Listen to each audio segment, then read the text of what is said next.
right, everyone. It is about 4:20, and would like to get back so that we can get to this critical item. Um, at the start, we were having just brief discussion on dinner. I don't know if folks prefer we take a dinner break and then we all go off and break, or we can just roll through and folks can eat as they may, and food can be brought for folks or not. I don't know. Everyone kind of arrange on their own. It's not the easiest thing. Just go through. Okay. We won't take a structured dinner break through, and especially all of you here that here in person want to respect your time. But please break as you need then, and we'll keep going. Okay. I have an opening statement, so I'll read it. This is a hearing on a petition for rulemaking to set minimum flows for the Scott River with potential board direction regarding minimum flows on the Scott and Shasta Rivers. The petition was submitted by the Karuk Tribe of California, the Environmental Law Foundation, the Pacific Coast Federation of Fishermen's Associations, and the Institute for Fisheries Resources. The board adopted and implemented a drought emergency regulation establishing minimum drought flows for the Scott and Shasta watersheds from August 2021 through July 2023. Additionally, in response to the petition, the board received comments requesting similar action on the Shasta River. Given the board's recent experience related to flows in these two watersheds, the critical fisheries needs, and the request for action, this item provides for possible board direction on both the Scott River and Shasta River. Accordingly, the board will be soliciting input today on both watersheds. This hearing is being held in accordance with public notice dated June 19th, 2023. The hearing is being broadcast online and recorded. There will be sworn testimony. There will not be sworn testimony, I apologize. Following the hearing, the board may discuss and consider direction to staff regarding the Scott River and the Shasta River. During the hearing, the board will hear panel presentations from the petitioners, State Water Board staff, the Siskiyou County agriculture community, and the California Department of Fish and Wildlife. Following the panel presentations, the board will accept oral comments for the item. And just so you know, at the top, I'll call up elected officials from the tribe and from the county and other governments first to provide comment. And we will prioritize commenters in the room. I apologize to those that are joining us virtually. We're doing that in case anyone has any traveling restrictions here, so we'll be able to get through first before. And I would hope that folks on the virtual platform are a little more flexible. During the discussion, the board may ask questions or seek clarification from commenters. Following the conclusion of the hearing, the board will have time for discussion and provide direction. Now, to get us started, we have a staff presentation on the schedule and background of today's discussion, and I'm going to turn things over to Eric Ekdahl and Aaron Regazi to provide a short overview of today's schedule and briefly provide some background information and context for today's hearing. And at the start, just incredible thanks again for everyone's patience and ultimately contributions. I know we've had a lot of conversations. This is critical work for the board, and appreciate everyone's leadership here amongst it, including Mr. Ekdahl. Good afternoon, Chair Esquivel, members of the board. My name is Eric Ekdahl, Deputy Director for the Division of Water Rights. I'm joined today by Aaron Regazi, Assistant Deputy Director for the Division, Mariana Awi, Office of Chief Counsel, and Philip Dutton, a Section Chief for our Supply, Demand, and In-Stream Flows section. If we go to the first slide of the presentation.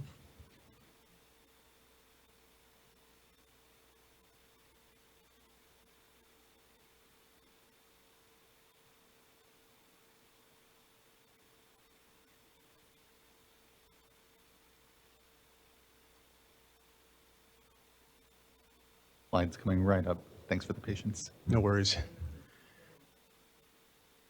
And while we're waiting, I'll echo the thanks for those that did stay throughout the day today. I know a lot of people drove down multiple hours, and just acknowledge the trip that they made and say thanks for participating and joining in the comments that we're going to receive. We do have a number of panels that will occur.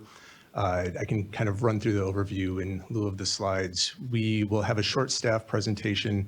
Will be followed by a presentation by the petitioners. You'll probably see the folks in the row here getting up and down and moving around a number of times. Then we'll turn it over to two separate panels, one from the Scott River watershed and another from the Shasta River watershed. And then we'll turn it over to a review of public comments and a presentation by CDFW. And I may have done that slightly out of order. If we go to the next slide.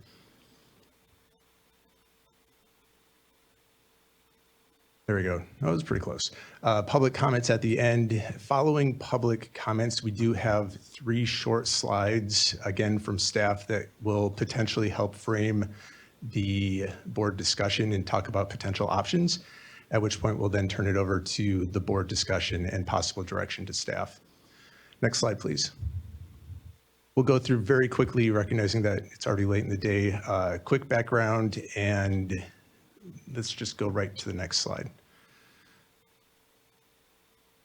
For some context setting, the hearing today is focused on a petition the board received from the Karuk Tribe of California, Environmental Law Foundation, Pacific Coast Federation of Fishermen's Associations, and Institute for Fisheries Resources. The petition was received May 23rd, 2023. By law, the board has 30 days to respond to that petition, either by scheduling a hearing at some point in the future for that hearing, or to deny the petition in writing. And on June 19th, the board did issue a notice of hearing. We're at that hearing now today. We had an open public comment period, which closed July 20th, 2023. And we also noticed the agenda, including the Shasta watershed, on August 5th as part of the normal board agenda process. Next slide, please. We thought it would be helpful to just frame the discussion with some maps to start. You'll likely hear reference to a number of these locations as we go throughout the day. I don't have a pointer with me or a mouse, but I'll try to narratively describe. I think it's easier to look at the more simplified diagram on the right, and specifically want to call out, this is an overview of the Scott River watershed. The yellowish dot towards the top is the USGS Fort Jones gauge. That's the point of compliance for the board's emergency drought regulations. You'll note that the Fort Jones gauge is not in Fort Jones. Fort Jones itself is located a bit to the east. There's also a section in between those called Reach 9 that is sometimes referred to as part of ongoing activities, restoration activities, and other kind of flow and conservation work. Shackleford Creek, which is a bit south of the Fort Jones gauge, but towards the bottom part of the watershed itself. The town of Etna, which is located about halfway through, and then towards the southern part of the watershed, you see Wildcat Creek and French Creek, calling those out for various references that will come up later on, specifically about adjudications. Next slide, please. Doing a rough overview similarly for the Shasta River watershed, you can see at the top of the simplified diagram, the USGS SRY gauge. That's the Shasta River Wairika gauge, which was the point of compliance for the drought emergency regulations. You can also see about halfway down the diagram, Big Springs Creek, a little bit farther down, Dwinell Reservoir.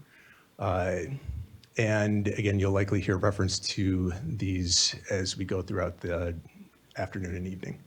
Next slide, please. As a very quick overview and background on recent flow efforts, I think it's no surprise to anyone that we refer back to the emergency drought regulations. The state of California was in potentially the worst drought it had seen in 1,500 years between 2020 and 2023, or at least the start of 2023. In August 2021, the board adopted emergency regulations to set minimum flows for the Scott and Shasta rivers under an existing drought proclamation. Those became effective September 2021 and were based on recommendations provided by California Department of Fish and Wildlife. In June 2022, the board readopted those emergency regulations, making some minor adjustments to the flows, which kind of continued to be in effect throughout the summer and fall of 2022. In winter 2023, we saw much above average or above average precipitation and snowpack in the Scott and Shasta watersheds. We saw elevated flows in the Scott in particular, with increased storage in Dwinell in the Shasta River watershed. On August 1st, 2023, those emergency regulations expired. emergency regulations by their very nature are in effect for up to 1 year. Next slide, please. With this, I'll turn it over to Erin Ragazzi. Good afternoon. I'm going to cover a bit about the 4 adjudications associated with these watersheds. There are 3 adjudications in the Scott and 1 with the Shasta. These adjudications are each unique, with differences regarding what portions of the watershed are covered and which of the water rights are included. The 3 adjudications in the Scott watershed, which this slide covers, went into effect more than 40 years ago, between 1950 and 1980, and cover most of the surface water and some groundwater rights. Specifically, the larger 1980 adjudication that covers the main stem Scott River and most tributaries also includes groundwater rights within a certain boundary identified in the adjudication. However, it does not include surface water rights for tributaries downstream of the Fort Jones gauge. There are differences with oversight and upkeep of adjudications. A water master who oversees irrigation decisions and ensures that diversions are implemented in order of priority can ensure that the decree is implemented. A further benefit of water master service is that the water master updates its records over time when land is sold or water rights are transferred. Only 2 tributaries in the Scott watershed are covered by water master service. Those are Wildcat and French Creek, as Mr. Ekdahl stated earlier. One unique feature of the 1980 adjudication is that it includes in-stream flow rights for the United States Forest Service. These rights include a higher priority right to protect bare minimum fishery flows in the main stem Scott River as measured at the Fort Jones gauge, as well as lower priority right at the gauge for additional purposes. In past years, when the drought emergency regulation has not been in effect, the board has issued notices of water unavailability to protect the Forest Service's first priority main stem water right. Next slide, please.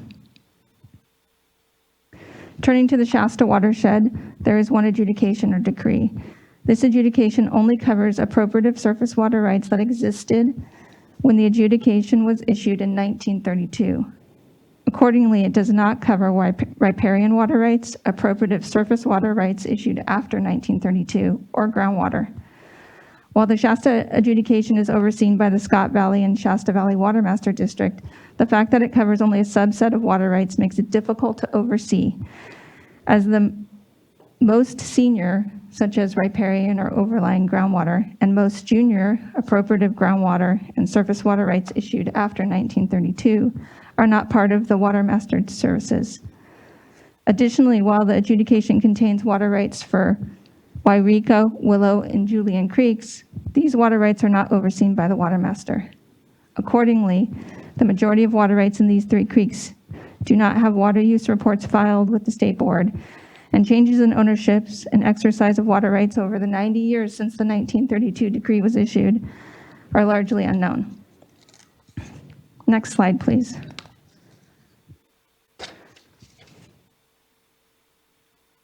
Now we'll look at a few slides that show flow trends over the past few years and then the most recent period.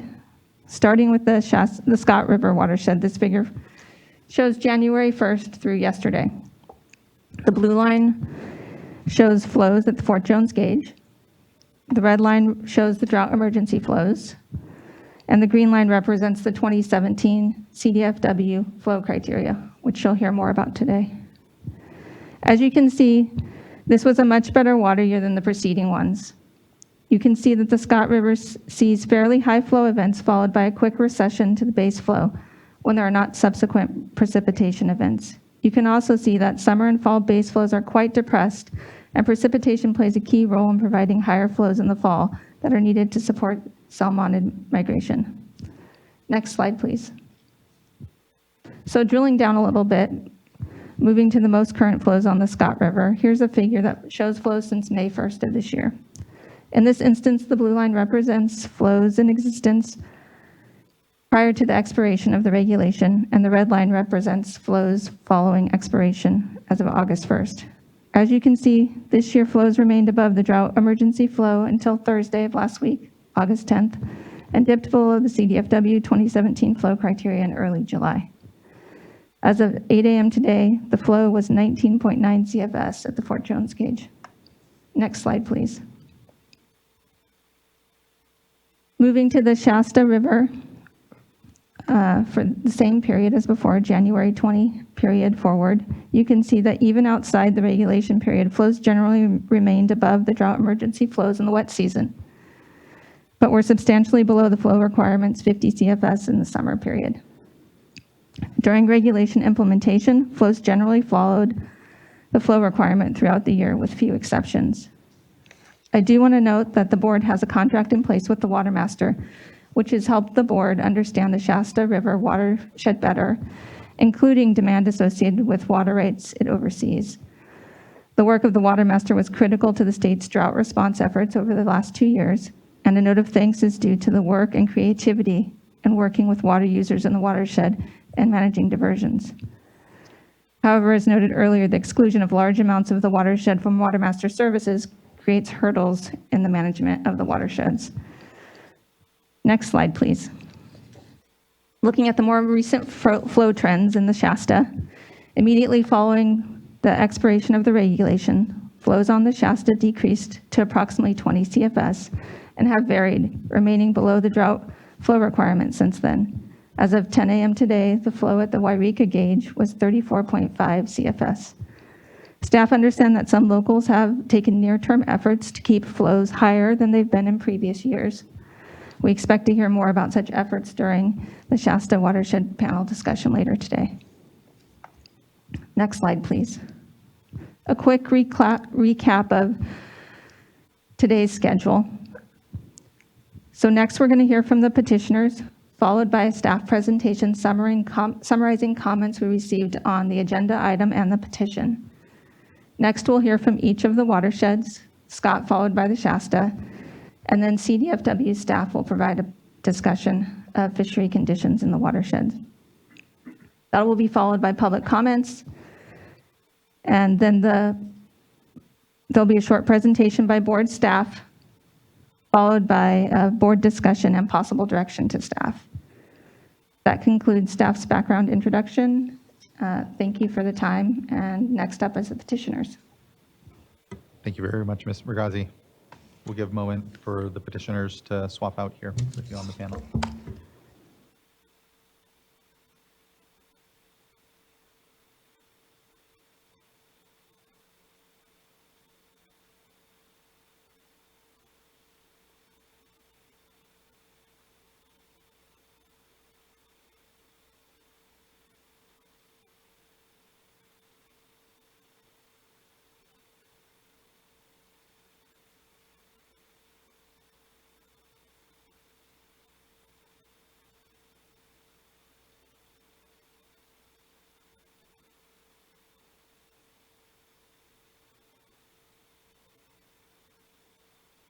Good evening. Yep, you may need to turn on the mic. I want to acknowledge, I think Chair Atterbury is on the platform as well, and just didn't know if you wanted to speak at all as well as part of this. Yeah, if Chair Atterbury is on and ready to speak, we should have him speak first. Absolutely. Great. Thank you, Mr. Kane.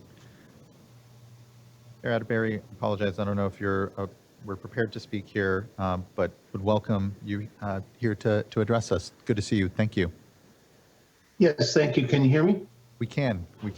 Thanks for the patience today. I know it's been long before the start of this item. Appreciate your patience as well.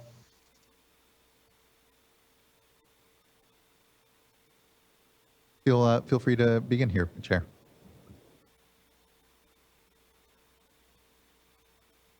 Oh, apologize. You got muted. You should be invited to unmute again.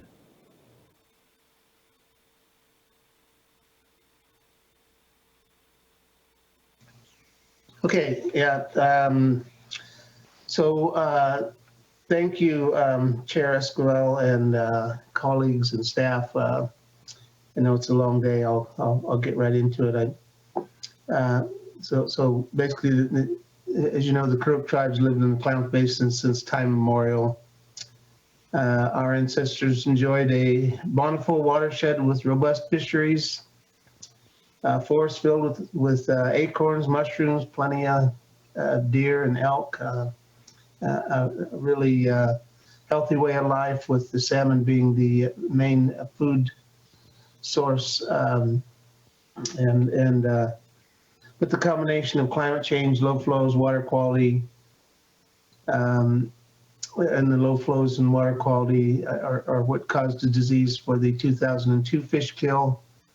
The wildfires, the mudslides that follow the wildfires in 2023 caused the a fish kill not as recognizable as the 2002, where the salmon actually washed up on the shore, but it killed a lot of our salmonoids, our young salmon,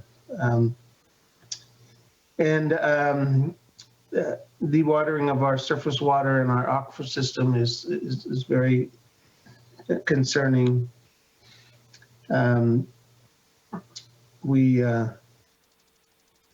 All this has left our rivers dry, our fish crippled, and our forests reduced to ash. The Scott River is one of the most productive subbasins in Klamath watershed. Its low gradient and close connection to groundwater makes it extremely productive salmon stream in general, and for coho salmon in particular.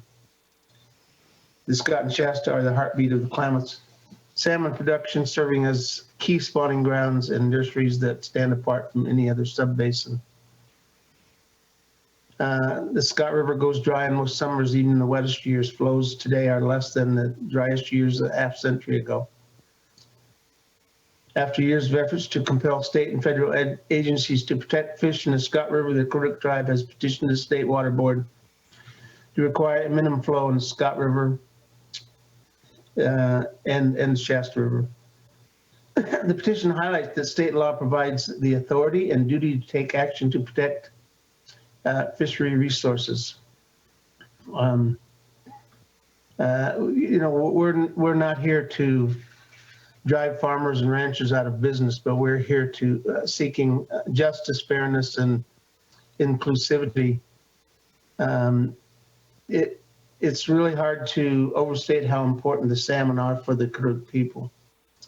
I mentioned before, they're the main food source. They're part of our cultural identity. We have ceremonies that, in respect to the return of our salmon. It's part of our DNA, part of our religion. If these fish are driven to extinction, we will lose a part of who we are as a people. It's also a way for our young people to gain respect from their family and their elders. The process they go through to process the fish, to give them out to their family, to give them to their elders, and to hear their parents give thanks to them for providing food is part of passage to becoming an adult.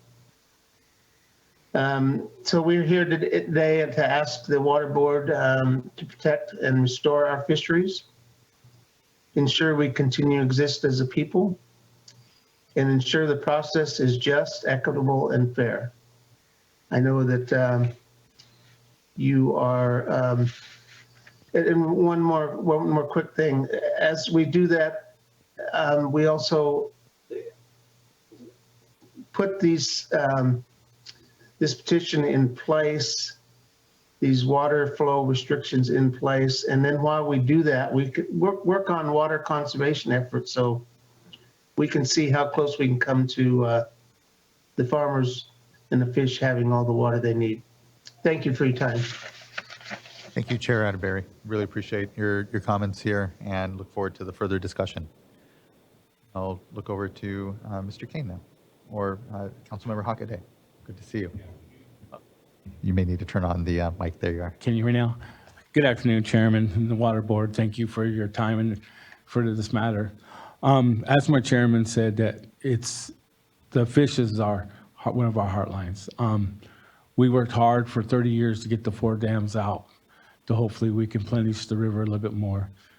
As the Fish and Game will tell you, that I've told you guys before, this year is one of the worst salmon seasons we're going to have on the Klamath River. We're only expecting 30,000 salmon hit the Iron Gate Dam this year. And without the flows that we had on Indian Creek with the wildfires that we have devastation in 2021. We won't know the effects of that until 2027, because that's when the fish will come back into that area. So we don't know how devastating that run is going to be. We also have the McCash fire, which is in Elk Creek, that this summer during the early summer when we had the thunderstorms, our community was out of water for months, almost 2 months, at town of Happy Camp. That means tribal members and non-tribal members that we support in that community, all do because of the wildfires. And so that drainage is also going to be on the list. It's for salmon also that's not going to probably produce in a couple of years because of the fires. And then, like the chairman said, we had the McKinney fire that all of a sudden, killed the river for 50 miles, no oxygen for almost 24 hours. It killed everything in that stretch. So that's another devastation. And that was also killed our small fish, our eels, our crawdads, catfish, everything that was in the river that was in there. And the catfish don't belong in the river because they came out of the dams, but still they live there.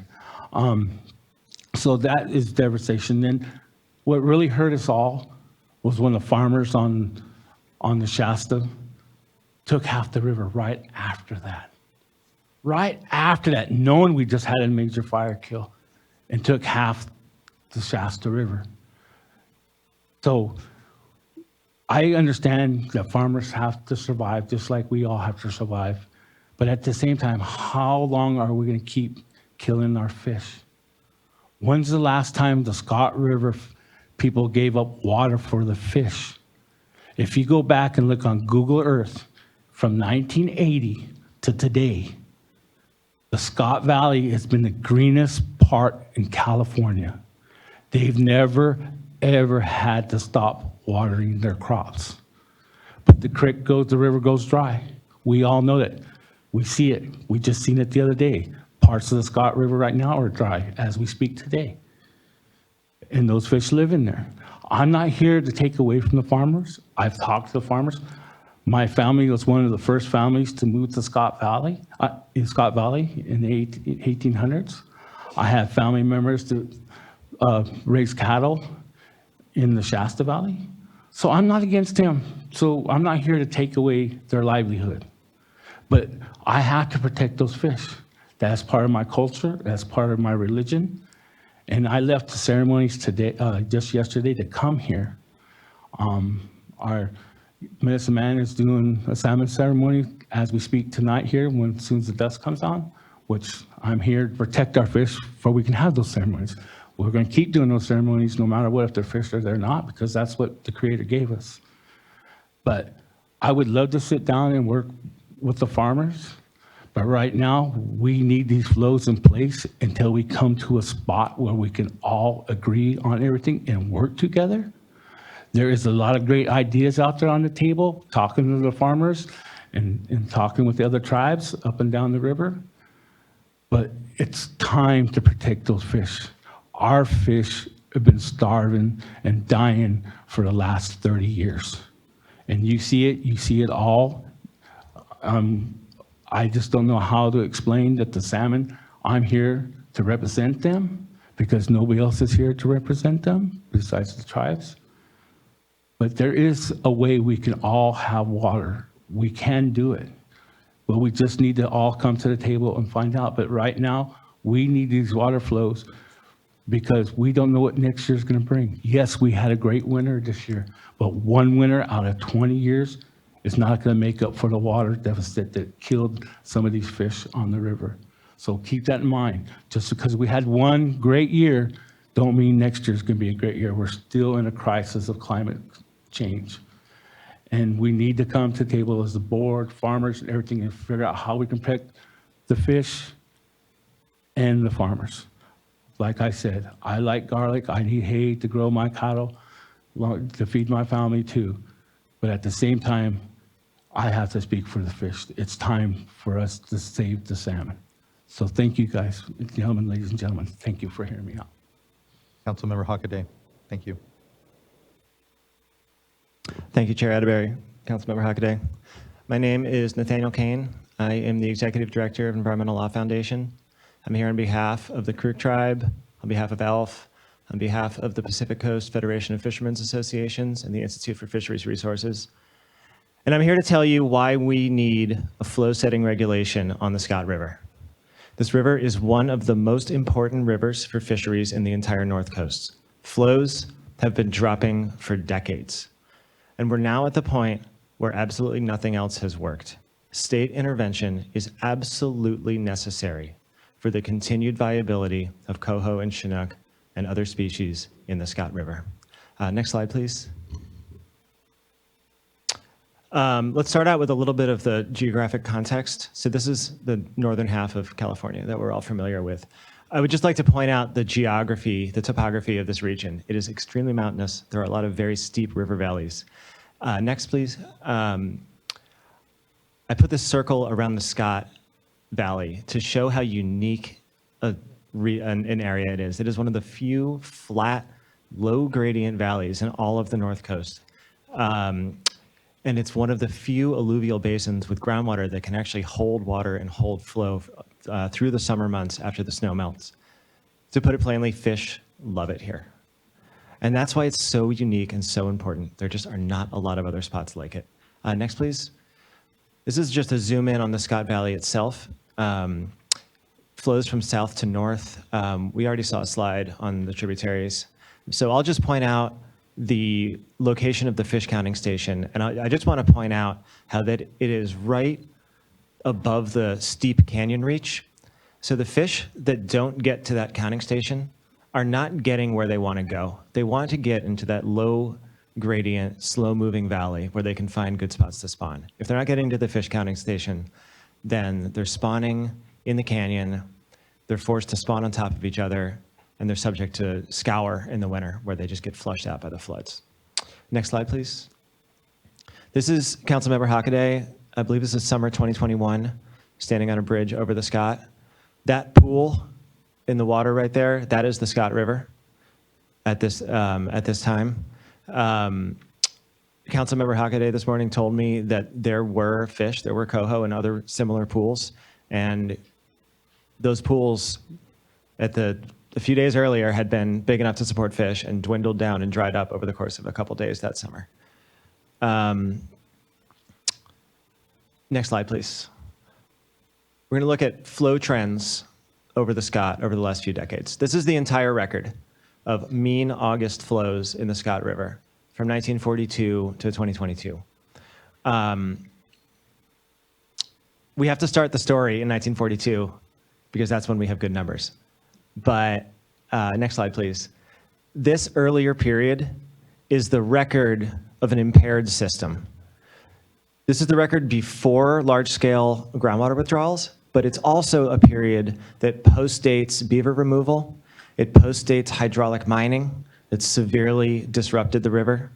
It includes significant surface and groundwater diversions. And over the course of this period, and even before, we see increasing channelization of the river, increasing incision of the river into its bed, disconnecting it from the floodplains. And even in this period, we're moving far away from the braided river, the beaver dam complexes, the wetland ecology that likely prevailed in this basin in the 19th century and before. In this period, spring chinook are already in steep decline, and they would be completely extirpated from the Scott by the 1970s.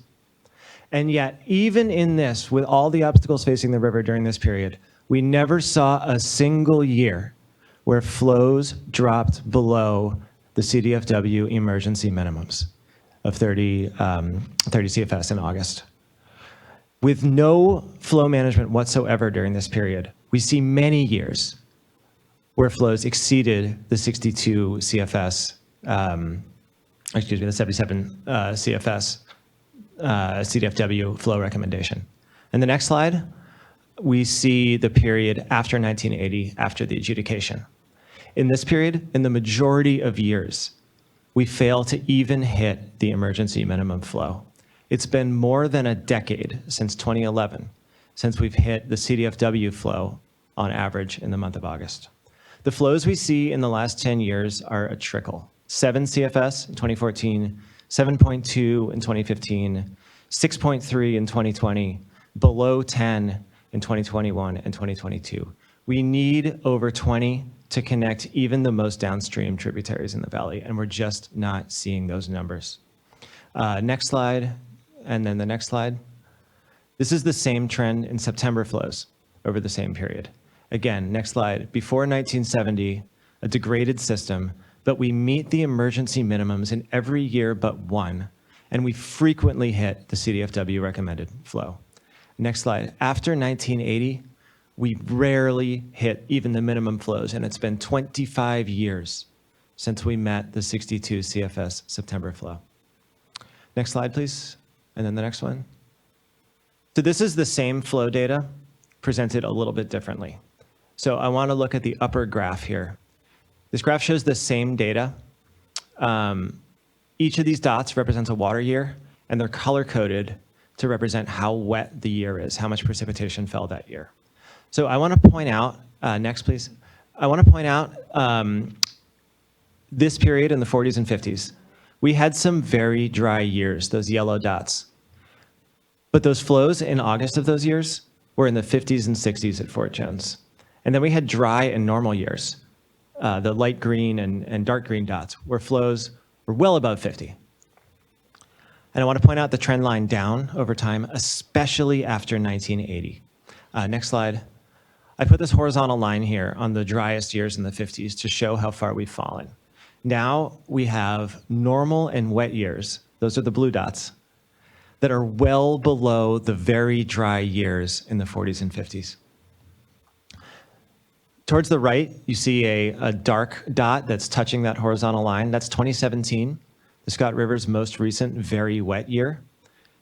Flows in August of that year were 52. That is below the CDFW level. It's half of what wet years saw in the earlier period. And it's touching that horizontal line that marks the very dry years from the 50s. Now, I want to direct you to the lower graph on the same slide. This shows that what's happening in the Scott is not just climate change. No one's denying that climate change has an impact. No one's denying the higher temperatures, the lower precip, the less snow, the more rain. But it's not just climate change, because the Salmon River, which this graph shows, is the next major river to the west.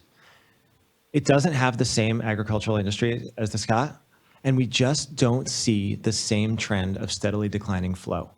We see that wet years are roughly as wet as they have been, and dry years are roughly as dry as they have been. We just don't see the same trend line. Next slide, please. This is another way to look at the decreasing water in the system in the Scott. These blue bars on the bar chart show days in a year when flow at Fort Jones is below 40 CFS. As you can see, the numbers go well up after 1980. And then at the red line, this is the number of ag wells in the valley. And it just shoots up in the late 70s and keeps going up and up and up throughout the 90s, the 2000s, the 2010s. This is perhaps the issue here. This is a complete re-engineering of the Scott Valley. And what we're asking today under the public trust doctrine, the waste and unreasonable use doctrine, is for the state board to take a holistic look at this valley and say, there needs to be balance and there needs to be limits. Next slide, please. This is a representation of the location of ag wells throughout the valley. We can see that they're both within and without the adjudicated zone, but especially without. Hydrologically, the Scott Valley can be thought of more or less like a big bathtub filled with gravel. All of these wells are taking interconnected water. You pump a well, it creates a zone of depression, lowers the water table. It affects the tributaries, it affects the main stems. The more wells, the more pumping, the less flow we have. Next, I want to shift to talking about the two of the main species in the fish, in the Scott. This picture is a Chinook that is attempting to migrate up the canyon reach into the valley. It is a day when flows are 7.4 CFS at Fort Jones. This fish can't make it up this waterfall. There's not enough water to get the velocity it needs to jump higher in the stream. This is one of the main issues. Salmonids have essentially 4 needs from the freshwater portions of their lives. They need passage to where they need to spawn. They need to spawn in appropriate habitat. They need to incubate and rear, which means they need appropriate conditions to grow from eggs to fry to juveniles. And then last, they need to outmigrate to the ocean. For each of these stages, they need cold, clean, wet water. Next slide, please. This is a picture of fall run Chinook staging in the Klamath at the mouth of the Scott, waiting for sufficient flows to move upriver. This is an early fall. The Klamath is hot. The Klamath is full of parasites. And this waiting is a recipe for disease, and it's a recipe for a failed migration. Next, please. I want to zoom in on coho, which is one of the 2 main salmonid species in the Scott. They're listed as threatened under the Endangered Species Act. These are the goals that NIMS has set for their recovery. 6,500 spawners and a steady 6,500 spawners with minimal variation. And then a depensation level. That's the level where the risk of extirpation goes up dramatically at 250. So what do coho need? They need to migrate in late fall, November through January. And in several recent years, including this past fall, they cannot get to where they need to go. This year, we only saw 236 coho get up the canyon into the valley. And that's despite all the snow we got in December and all the rain we got in January. There just wasn't flow to get them up the river. Once they've spawned, they need a full year plus in cold, fresh water. That's a whole hot summer where they need to live in cold water. And they want that low gradient, slow moving water. They like that messy habitat with beaver dams and woody debris. And that's why the Scott is such a great habitat for coho. This flat plain used to be full of beaver, and that is their ideal habitat. The best science in the NIMS recovery plan has found that coho's survival and growth at all life stages improves with better flow conditions. Flow brings cooler temperatures, more food, more options to redistribute throughout the system, more shelter from predation, and better water quality. Next slide, please. Let's look at coho populations over time. We track coho by brood year because they keep a very regular 3-year cycle. So here, black is brood year 1, blue is brood year 2, and red is brood year 3. The top of the y-axis of this graph is 3,000. That is less than half of the 6,500 spawners that NIMS has set as the goal here. But we can see the resilience of these species. We can see them bounce back, especially in the black line and to some extent in the blue and red lines. We see that when there's good years, they can come back, but we see the crashes too. Next slide, please. This is brood year 1, which historically was one of the strongest, or was the strongest brood year, until 2014, when in the severe drought year, despite heroic efforts by local people in the watershed, relocating fish, trying to do everything that they could to save this fish during the long, hot 2014 summer, this population crashed, and it has not bounced back in the previous few years. The other 2 brood years have shown a little bit of improvement, but we are well below recovery goals and still experiencing significant variability in those populations. And they're still vulnerable to crashes in future years with poor flow conditions. The species is currently at the mercy of fall rainstorms. It takes so much water to rehydrate the system in the fall that if we don't get significant fall rain, there is simply not enough water to get them upstream in the fall. And the numbers that we do have are propped up by the extraordinary efforts of people like the Scott River Watershed Council, CDFW, local landowners, and tribes who have dedicated water under forbearance agreements and 1707s. They've been out there relocating fish. They're doing stream restoration work to improve conditions in the habitat that remains. But this level of effort and money is not sustainable without adequate flows. Next slide, please. I want to look at Chinook. Chinook has historically been a very strong run in the Scott. This is fall run Chinook. There have been big swings, but next slide, please. Since 2015, this population has been down and stayed down. And there's nothing like this in the historical record. And this is really, really worrying. This graph only goes through 2021, but the numbers from the past 2 years, or from the past year, are worse. They need to migrate early, late September through late October. If they can't get into the valley, then they have to spawn in the canyon. And like we said, the success rate of spawning in the canyon is much, much lower. They need those mid-fall flows, those summer base flows, to get upriver. And without it, they're at the mercy not only of late fall rains, but early fall rains, which we all know have been fewer and fewer to come by in recent years. Next slide. And to quickly talk about some previous efforts to provide flow in the Scott. The adjudication, the minimum flow is too low. It is below the CDFW 2017 figures. And it's too low priority. It can simply not compel enough other curtailments to achieve that flow. It makes no attempt to regulate groundwater outside the adjudication zone, which we know from modeling is having an impact on stream flow and in the tribs. And the regulation under the adjudication of groundwater pumping inside the zone is also inadequate. Moving to water quality regulations, the Clean Water Act and TMDLs, there is a temperature TMDL in the Scott, but it does not address flows. And the regional board has not otherwise acted on flows. However, the regional board has signaled its support for a flow setting regulation in this river.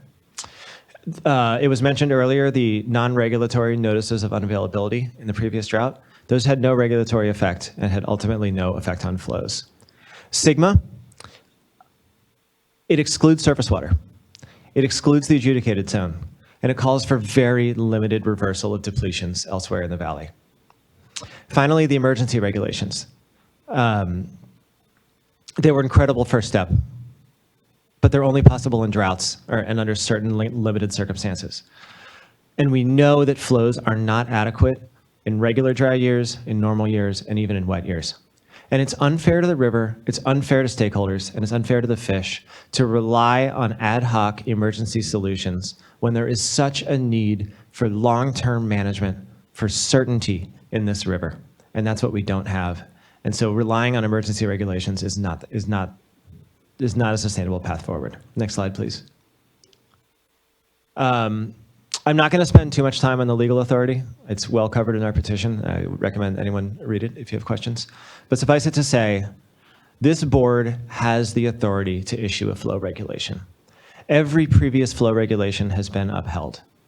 There is nothing standing in the way of this board's actions. The courts have repeatedly urged the board, not just that they have the authority to act, but they have the affirmative duty to act to protect the public trust and to avoid waste and unreasonable use. Further, this board has adopted a racial equity resolution where the board has promised that it is going to break the pattern of extraction of water resources and water quality from tribes and other disadvantaged communities, and that it is going to commit itself to action to rectify historic injustices. This is an opportunity for the board to put its money where its mouth is. Next slide, please. In closing, we have seen in the Scott a complete re-engineering of the hydrologic system, but no government has taken a holistic, long-term view of the Scott with a view to balancing tribal, fisheries, and agricultural interests in this valley. What we're asking for is a regulation setting a minimum flow based on the CDFW 2017 flow criteria. This is the best available evidence. It's endorsed by the trust agency for these species, and they're saying what the fish need. The state board is in the best position to act, and to act soon. The fish are in trouble. The people who rely on the fish are in trouble. The board has the authority to act. It has the duty to act, and so now it should act. I'm happy to answer any questions. Otherwise, thank you. Thank you, Mr. Kane. Any questions from fellow board colleagues from the petitioners? I know we have additional panels and we'll have comment, but welcome question. Vice Chair. Thank you, and I know it's late, but I'll try and go quickly. Okay, this was really helpful. Thank you so much. So first of all, on the last slide, you've got here mandatory monitoring and information reporting. Could you give us a sense? I know there in the curtailment reg we already had an information order. And so are you looking for the same sort of information, or are there certain gaps that need to be filled? That's a great question. I think that the information reporting under the emergency area is a huge step forward. Because under Sigma, we don't have metering, and we don't have water master service in most of the basin. So even just getting the basic data on who's diverting, how much are they diverting, how much are people pumping, this is all absolutely necessary. And to the extent that there are gaps, I think we can work with staff on the details going forward. But continuing and building on what was in the emergency reg is absolutely something that we're asking for. Great. And then I hear you loud and clear. You're seeing a connection to agriculture and to the pumping. But what about other stressors? Temperature, climate change, beaver dams. I mean, could you quickly list the other stressors? There are. Seen? I think you hit on a number of them there. The river is not what it was. And restoration efforts are ongoing. There's been an enormous amount of money and effort put into this valley. But these things are multiplicative in my mind. Flows by themselves are important. They're absolutely necessary. They will help tomorrow if there were flows. But if you combine the additional flows with stream restoration, with beaver reintroduction, with beaver dam analogs, with all the immense work that's going on up there, you see multiplicative effects, and you see so much more effect than just from flows or just from restoration. But the flows are absolutely necessary. I've stood a couple weeks ago on the banks of the Scott and seen restoration infrastructure high and dry, just sitting there in the sun, and that's not effective. The fish need water. They need to be wet to live, and ultimately that's what we're asking for here. Right. And then I think you've already answered what was going to be my next question, but Councilmember Hockaday, you indicated that you're interested in working, the tribe's interested in working with the agricultural community. And so presumably it would be on these issues of a combination of flow and restoration, but could you comment, is there anything in particular you'd be looking, in a general framework? Yes, ma'am. And like I said, we need these flows. We need them today. And as we put them in here, we can work together with the farmers and the agriculture, with the communities out there, how we can bring back ponds like we do on the Horse Creek with our coho. We have a pretty good success with that. Some of the farmers have went out with us and checked them out, and they're really wanting to work. Bring them back to beaver dams, because if you bring back the beaver dams in the spring, it holds water back. So it holds water back, and plus they flush out, so the water doesn't get stagnant. But it also, when you hold the water back, it fills the groundwater. It holds the groundwater, so all the water's not just going to the ocean. And it also keeps cool pools for the coho, so they don't have to stay in these little tiny streams. They can stay in the beds. And it also will hopefully not dry up during August. Because right now, if we would go down there today, in the fall run should be starting here shortly, they're not going to make it. They have to sit there and wait for the water to fill up the upper lake because it's dry. I mean, the upper river, because it's dry right now. They can't get to where they can go up French Creek or all those little creeks and spawn because there's no water to get there. So they're waiting. But we can work with that.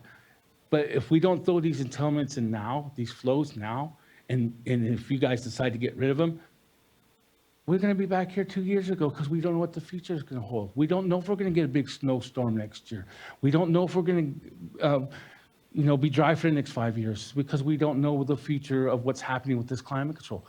But if we can just sit at the table, the farmers that sit at the table, knowing that we're protecting fish, we need to get money in their pockets, because that's their livelihood. That's how they live. I need garlic. I need hay for, like I said, with my horses to survive too. But the fish can't always take it. It's taken so much to now, as we see, that our fall run is in dire needs. And so is our coho. We showed you the documentation. It's dropping. Pretty soon, if we wait another 5 years, we might not have no fish left in the river. We went from a major river having 200,000 salmon going up the river down to 30,000 in just 50 years. So we have to start somewhere. Don't get me wrong, I'm not against the farmers, because farmers have, we all, that's how we live as Americans.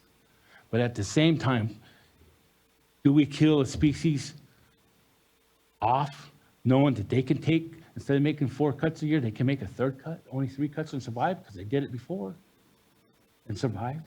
Do they have to farm 3,000 acres when they only farmed 2,000 acres back in the 50s? Yes, economy makes you have to do that because that's what economy did. It made us make more money. We had to get that money to survive. But when's enough's enough? Do we lose another species? Just, when we can make a difference. And I know we can make a difference if we sit at the table together and put everything out there and go from there, because that's how America works. Right, and I appreciate that commitment. Last question is, and I know the chair and I were out in Scott Valley and Shasta Valley, and really good discussion, and I'm just really excited because that's not the first time I've been there, and I hear a different tone, which is really, causing me to have hope. But as you indicate, the species are at risk now, and so there's a lot of different groups that are out there in the community trying to work through these issues. Do you have any suggestions on facilitation? Do you think that facilitation services would help? Do you think that there's sort of, something happening sort of organically out there with communication? Just want to get your opinion on this. I think the facilitation would absolutely be helpful, but I think that it would be the most helpful if it was backed up by regulatory action, because I don't think we're going to get as far as we want to get without participation from landowners and without talking to landowners and farmers. I've read the comments that came in on our petition, and there's some good ideas in there. It's not everyone is at each other's throats all the time. There's good ideas, and there's we don't have to make this a zero sum as sometimes it's made out to be. But at the same time, we do need change in how this watershed is managed. And I think that facilitation backed by this board's action and this board's movement towards action, I think could really make a difference. Thank you. Thank you, Vice Chair. I just want to plus up, the reality is, and I did appreciate the Vice Chair and I's opportunity to get out into the watershed, is we hear a lot of commonality, actually, amongst the discussions we had.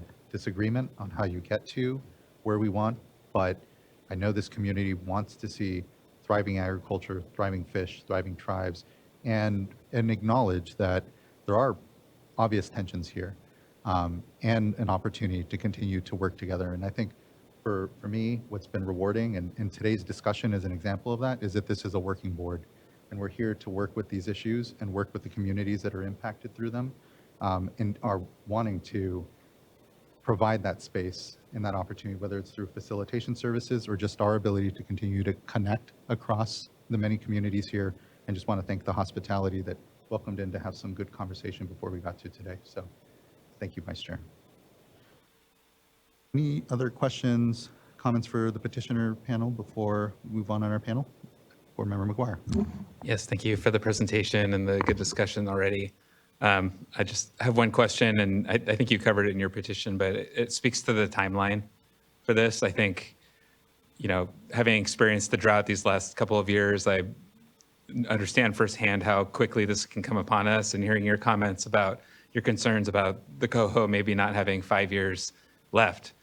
Can you just maybe discuss a little bit your vision for a regulatory action and your request and what that timeline might look like in your eyes, so I can have a better sense for that as we continue the discussions today? I think it's a great question. The emergency regs expired, so the Scott is without any flow protection as of a couple weeks ago. We would like to see something in place by next irrigation season. I know that would be very fast by regulatory standards because I know that there are procedural hurdles that need to happen. But we would like to move very quickly on this, and we would like to do everything we can to help the board to move quickly on this, because, I'm going to do everything I can to make it rain as much as possible this winter, and I'm sure we all will. But we ultimately don't have control over that. And if we're lucky enough to get a wet winter, it might not be enough because we see the flows drop so low even in wet winters. So we really want to push to make this happen as soon as possible. Thank you for that. We'll circle back to that later, I think. Yeah, I appreciate that question and the response amongst it. I think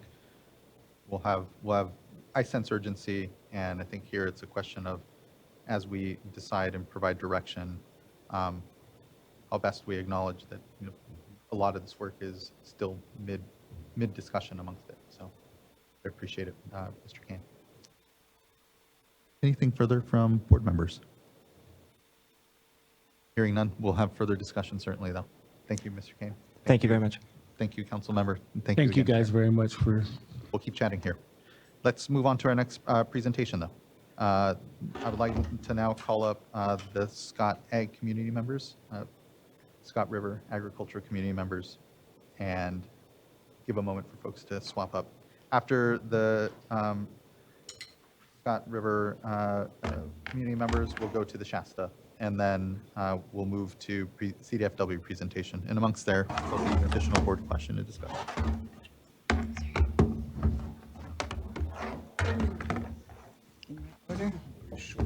Here, turn this way. I know my name.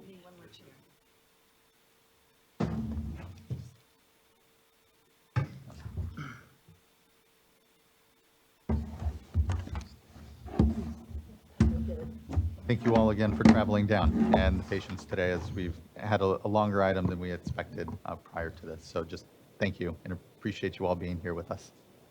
Good to see you again. Good to see you. Thanks to everybody for allowing us to present today, and appreciate your effort in a very long day and your efforts in being willing to meet with us, come up and visit the watershed, get to meet the people, understand the issues.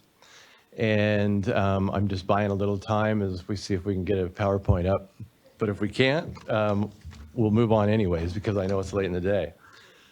Okay, my name is Gary Black. I am a restoration and conservation consultant and contractor, and my family also has a couple hundred acres in the Scott Valley along the Scott River, where we farm alfalfa and grain. And so I'm happy to be here today. I appreciate the presentation we heard before. I think there are a lot of commonalities before I get into my little spiel. And I think, that was even presented as we waited for our agenda item, and we had a lot of discussions with the petitioners. And a lot of the sentiments were talked about. This is an issue that needs resolve, and we need to work together on it. We have some differences of opinion about how to go about it. We have some differences of opinion about what the sources of the impacts are. But dialogue is the way to do it. And this is not the way to do it. To have a pathway to come before the board without having discussions with the petitioners beforehand, it's too early to come up with a conclusion and to have you make a decision tonight, about the duration of, or the balance between agriculture and fisheries in the Scott River watershed. The appropriate way to do this is for us to work with the petitioners, for us to work with the other collaborators within the watersheds, and the tribes, other tribes that are dependent upon the importance of the Scott River. And I think that's really what we want to push here this afternoon is that we know the petitioners, and we're more than willing to sit down and have those discussions and work through it. And I think that's where the solution is at. Continuing on, though, I think we're all looking for an achievable balance. Next slide, please, sorry. What we're looking for is an achievable, balanced, implementable, and effective method to identify methodologies for agriculture and in-stream needs to collaborate in the SCOT. The objective here is to maintain, improve, and expand the fisheries for all the fisheries that use the watershed. That includes Chinook salmon, coho salmon, steelhead, then lamprey. The local community is very familiar with all of the timing and the areas that these different species utilize the watershed.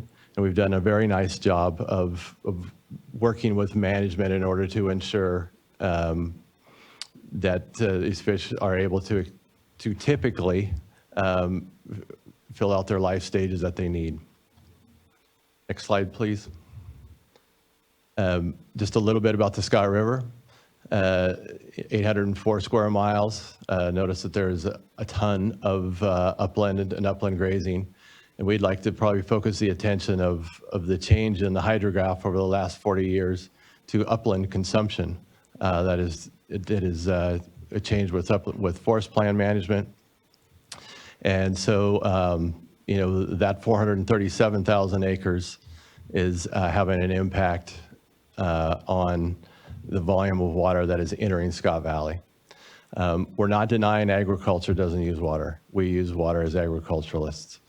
But there isn't an increase in irrigation. There is actually a decrease in irrigation. There is actually no increase in the amount of acres that are irrigated.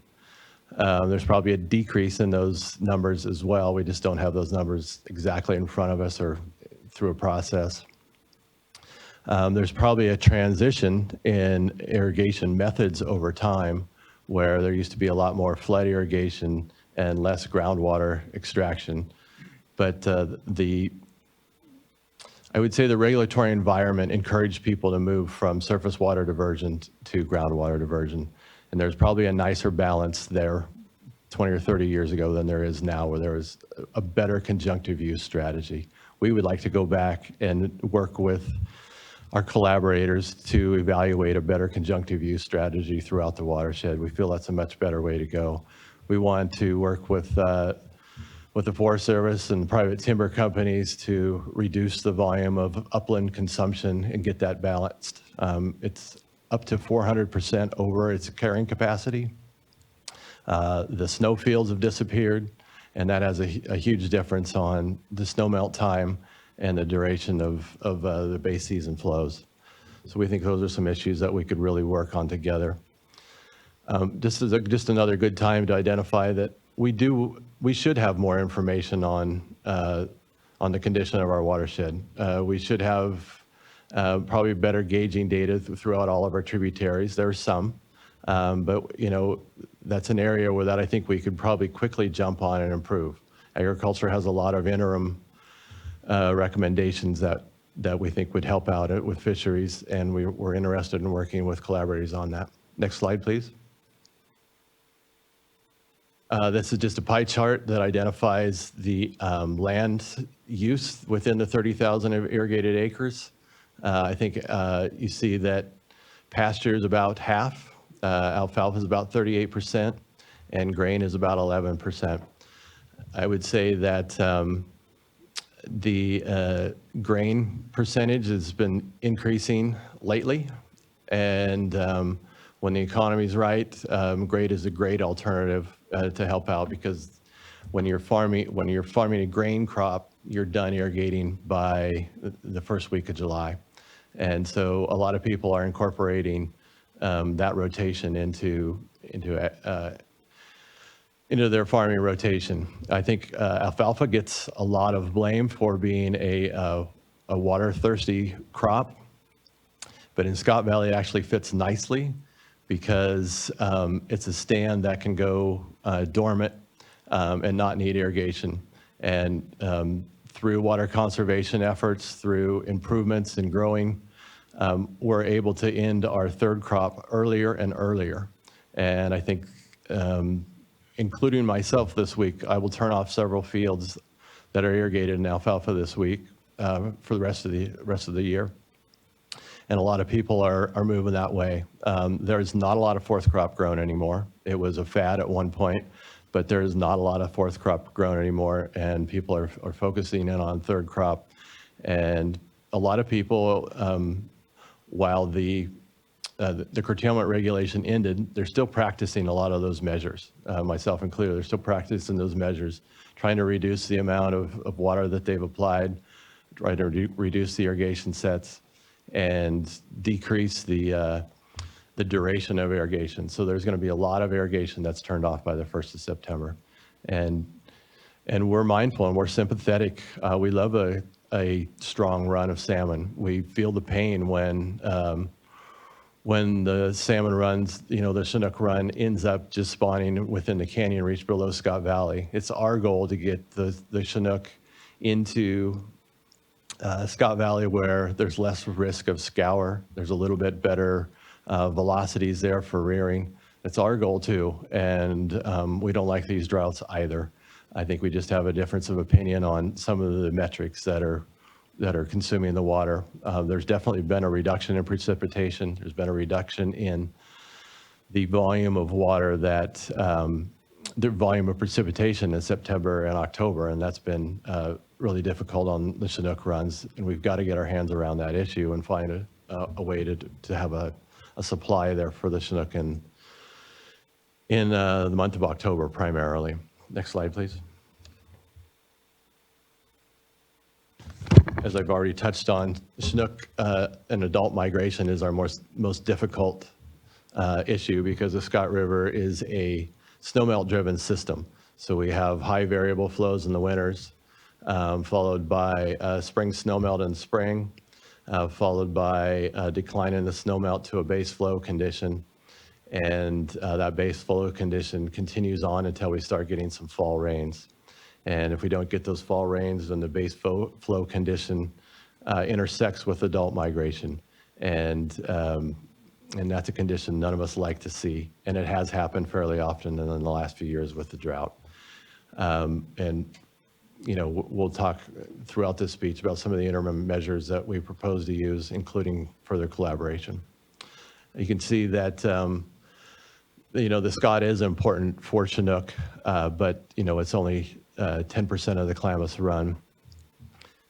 It seems like the Scott and coho salmon really have a connection, and the Scott River community has done a good job of bringing the coho run from nearly non-existent back to some of the charts you've already seen before. I won't even hit on the bottom point there, that we definitely need collaboration, and we're acquiring that. We're working with a wide and diverse group of collaborators to implement projects, to implement new concepts, and to implement interim measures.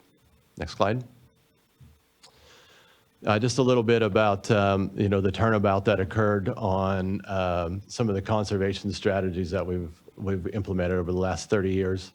When I first started working in the Scott Valley, the measure that was on the forefront was riparian fencing or riparian protection, and that was kind of a contentious issue in its time. And I see it now as an evolution of agriculture understanding fishery needs, water quality needs, and moving along. And the Scott River community has been excellent in analyzing, assessing, making a determination, talking to neighbors, and moving forward with conservation efforts. So now over 90% of the watershed has riparian fencing, and the riparian area has improved, which improves the amount of holding capacity for aquatic habitat, and we're able to hold and rear a lot more fish with the same amount of water compared to 30 years ago. The next limiting factor that was identified by the community and collaborating agencies was the lack of fish screens, primarily in the tributaries. So the SWRCB at that point, along with Fish and Game and some of the other agencies and funding partners, embarked on a fish screening program. and we ended up installing over, I think, 62 fish screens in about 8 years, and a fish screening maintenance program, and protected a lot of fish from entrainment. And it wasn't very long after we started that process that we started to see more and more coho enter the system, because a lot of the coho are spawned and reared in the tributaries of the Scott River, where there's prime spawning habitat that's right next to prime over-summering habitat where they rear. So our goal is to get the adults coho into the tributaries where the rearing habitat's at, so they don't have to search far and wide for over-summering habitat. So that's basically a real simple snapshot of our coho strategy. Another thing that the community has taken on is developing the first water trust in the state. And so that is a very good tool where we can provide water in critical areas at critical times to satisfy important life stage needs. So that's been a very successful recovery measure for coho. And we're now at the point where we're talking about flow enhancement at stream reaches and even at the watershed-wide level. We just need some more assessment and more understanding of how the watershed works. And I think we can learn a lot from the SGMA process through that and understand the surface water, groundwater interconnection. Next slide, please. So you've already seen this slide, but we have a different interpretation from the previous. We see incline and we see decline. I agree with that. So we had the one strong brood year, which are the black bands, and then the increasing on the weak brood years. And if you had the slide go back 9 years prior, there would just be one black band that started at just a couple fish in 2001. And so we were able through the recovery process for coho, bring that from one brood year to 3 brood years to the brood year strengths, even inversing, based on drought years and things along those lines. Yes, we'd love to get all these numbers up, but nowhere else in the state can any watershed boast the recovery numbers compared to the Scott River and coho salmon. Next slide, please. Just a quick recap and just a photo of a fairly unique for the Scott River, but a fairly typical fish screen for Siskiyou County called a cone screen. Next slide. This is just kind of a typical photo off of the Horn Bridge that identifies and shows you the change in habitat over time. The habitat and the in-stream conditions in the 50s were not all what they've been brought up to be in the previous presentation. The channel used to go dry.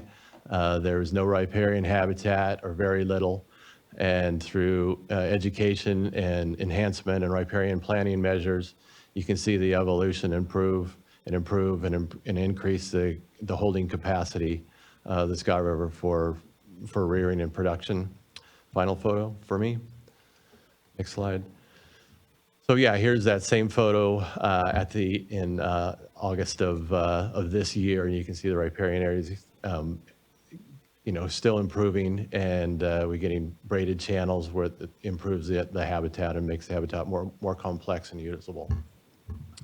Thank you for the opportunity. I'm going to pass the mic on to Theo.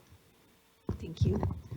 Thanks, Gary. Thank you for having us this evening. And I want to make sure to extend an invitation, if we haven't already, to Ms. Firestone, Ms. Morgan, and Mr. McGuire to please come up to Scott Valley. We would love to have you, and I think it goes a long ways when you get to see it in person. And it's been interesting trying to prepare a talk today because, like Gary was saying, we actually had some pretty interesting conversations in the waiting room. And this situation is evolving, and it's evolving really quickly. Our landowners are more engaged than ever before. And you heard from Gary that there's been a cohort that's been pretty involved and very engaged for a lot of years. But I think, especially in the last 2 years, we have seen everybody's awareness is growing. Not only do we have a serious drought situation happening, we're seeing things happen in our river that we don't like to see. we are doing more monitoring of the groundwater now so we can kind of see what's happening with our aquifer. And everybody's becoming more and more keenly aware that we have to protect that aquifer.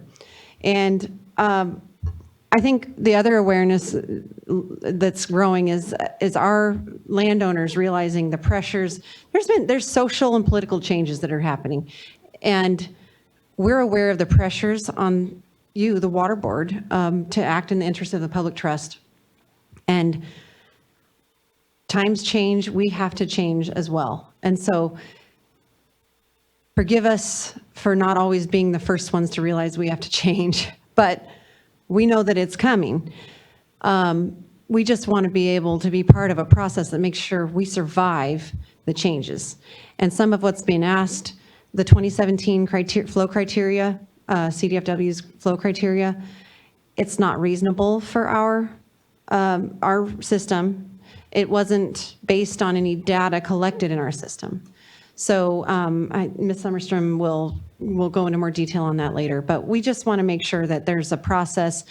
It feels like so far things have been rushed, and I know it was an emergency regulation, so by definition it was a rush. However, we would like our day in court. We would like our time. We would appreciate your facilitation of a process if needed, to get all the parties sitting down. I think Mr. Hockaday referred to this as well. We want to have these conversations, and they are happening, but we just need time to let it play out. You know about the letter that we had landowners. We circulated with landowners in Scott Valley, and we now have more than 90% of the irrigated acreage signed on to the commitments in that letter. And it wasn't done without a lot of thought and a lot of hours of conversation, talking on the phone, getting together and having meetings, talking about the seriousness of the situation that we're in. And so it wasn't that I asked people, please don't sign this just because you trust me and you think you should do what I say.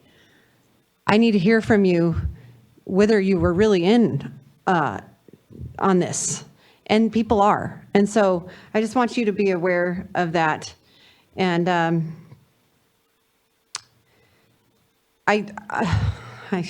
next slide, please.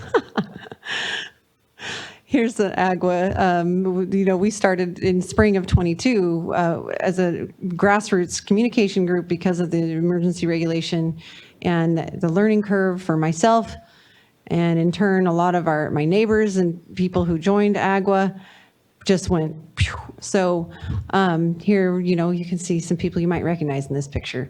But it's been a huge deal to just open the communication with the agencies, between the farming ranching community and the agencies, where there was not a lot of that going on before, at least I would say not at the State Water Board level. So next slide, please. So one of the commitments in our groundwater, or in our landowner letter, is a commitment to participating in data collection, and I would add data sharing. We're realizing, like Gary brought up, we would like to be nimble and be able to react to conditions in real time. And so collecting data is very important to that, obviously, real-time data preferably. And right here you see a local rancher doing a spawning survey, I believe, with a high school student. He's out there. So this photo is several years old, but it shows that we've been engaging. But like I said, we are advancing by leaps and bounds with the level of engagement just in this past year. So we have more landowners signing up their wells for groundwater monitoring. There's always fears that access issues and broad data sharing can make you a target. So I think we have to be sensitive to that moving forward. So next slide, please. And just that's not to say that people don't want to engage and participate in that, but they want to be sure that they're protected and not punished for participating in that. in some way. So I think something that we have to really push for if we're going to improve the health of our aquifer is this environmental managed aquifer recharge and conjunctive use or in lieu recharge. These are pictures on the right. You see Scott Valley Irrigation District doing a research project. This is actually Lauren Sweezy's property, where they're putting out water during the winter on ground with the goal of tracking that water as it makes its way to the river and seeing if we can help with in-stream flow by putting water out on the ground in the winter. So it's not being done for the benefit of the Sweezy Ranch, it's being done for the benefit of in-stream flows. So next slide, please. Another study that's happening on the west side is studying the effects of our stockwater ditches, infiltrating and contributing to groundwater and ultimately base flow. Next slide, please. You can see some monitoring wells that are being added. This was just us engaging landowners and our group AGWA engaging with the State Water Board staff and RCD staff to put in gauges. Go ahead, next slide, please. This is just a discussion. One of the commitments, third commitment is to continuing to improve our, I'm having some stuttering issues, improve our efficiency and effectiveness with irrigation. Installing center pivots is one of the best things that we've been able to do for that efficiency. Although we must note, as Gary said, that we also want to do that in combination with a conjunctive use concept, because we have been encouraged over the years to go more to groundwater and veer away from surface water, but we should be definitely using that surface water in a wise way that's not dewatering any kind of fish habitat when it's in abundance. And that cuts back considerably on the amount of groundwater pumping you need to do when it comes to irrigation season. And so these are just examples of how just changing the nozzles on these center pivots can do so much for your irrigation. You can do so much more with less. So that's one of our goals. And AGWA has put out a survey to landowners in the valley asking them, what are your needs for increasing your efficiency? And we've had about 30% response so far. We're still working on it. But in turn, we've taken that to the NRCS, and they have come back with us with a response saying, yeah, you've got about $5 million worth of work here, and we are going to work on finding a pot of money to make that possible for you. So we're really pushing for this efficiency, these efficiency gains. Next slide, please. This is a soil moisture sensor. It's another way that we can improve our technologies, and a lot of people are using these now to make sure they're not using more water than they need. Next slide, please. Another. Just to pause on efficiencies, variable frequency drive pumps is another way of really increasing your efficiency and effectiveness in your irrigation. Another thing that we've committed to in the letter was that we would do best management practices workshops on water application, just to make sure we're using our technology to the highest extent, and knowing what we really need to put down on our whatever the crop may be, whether it's pasture, whether it's alfalfa, just knowing that we're doing the best amount of water, which would probably be the least amount of water with the most productivity. The number 4, it was a commitment to foregoing stock water during the fall and into the winter if need be, to allow, because we've identified that the in-migration for adult Chinook right now is a real challenge, depending on the kind of fall you have. So being prepared to enter water transactions for surface water diversions so that we're putting as much water in stream as possible to allow that migration to happen.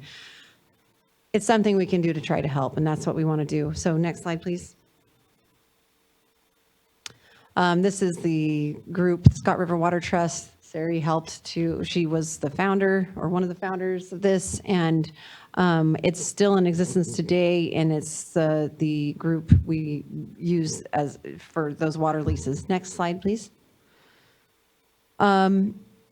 I just wanted to mention fallowing agreements is the last is the last item in our letter, and that kind of is a nice transition into, I wanted to mention that our local cooperative solutions last year, we almost had every eligible acre enrolled.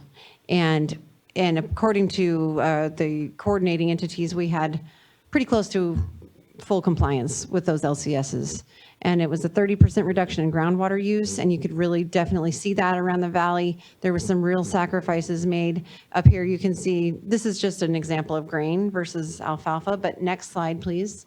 Shows us the fallowed acres and the dry corners in this pivot field, and the field itself looking a little browner than normal. So I think we want to make the point here. We made some real sacrifices under the emergency regulation, but going forward, we're really hoping to craft a regulation that is more targeted on meaningful places at meaningful times for the fish, so that when we do make a sacrifice, it has more meaning for the fish. So we didn't see, because of these 30% reductions in groundwater use, we didn't necessarily see large increases in flows or an improved environment for fish. So there's places and times in the valley where we know fish need access, and we would rather focus on those in a pinpointed way. And I think we have enough knowledge in our valley to make that happen. We just, like I was mentioning earlier, we just need time for the sit-downs and the process of coming up with a water management strategy that works for us. So I will pass it on to Gareth Plank, who's on the board of the Farmers Ditch, and he's a farmer in Scott Valley. So thank you very much for the time today. Thank you, Ms. Johnson. We could advance a few, like, oh, I get two mics, this is great. Don't tell my kids or wife, they'd be highly traumatized. If you could advance a few slides, a few more here. Let's see, we'll keep going here. Not that we. This is a picture of our ranch, and this was taken in October of 21. And one of the things I always do every year is I'll read the Chronicle and hear about how dreadful the Scott River is. And I walk the ranch and I go, wow, you got a number of beaver dams on it. It's obviously not the river that we would like to see from 1491, but it's a lot different than what you're often seeing in the San Francisco Chronicle, for example. One of the things I really want to share is that as a community, we intend to be an integral part of the recovery on an equitable basis for the restoration of the Scott River. That is deep down in all of us, that's something we're committed to. And I think if we can go to the next slide.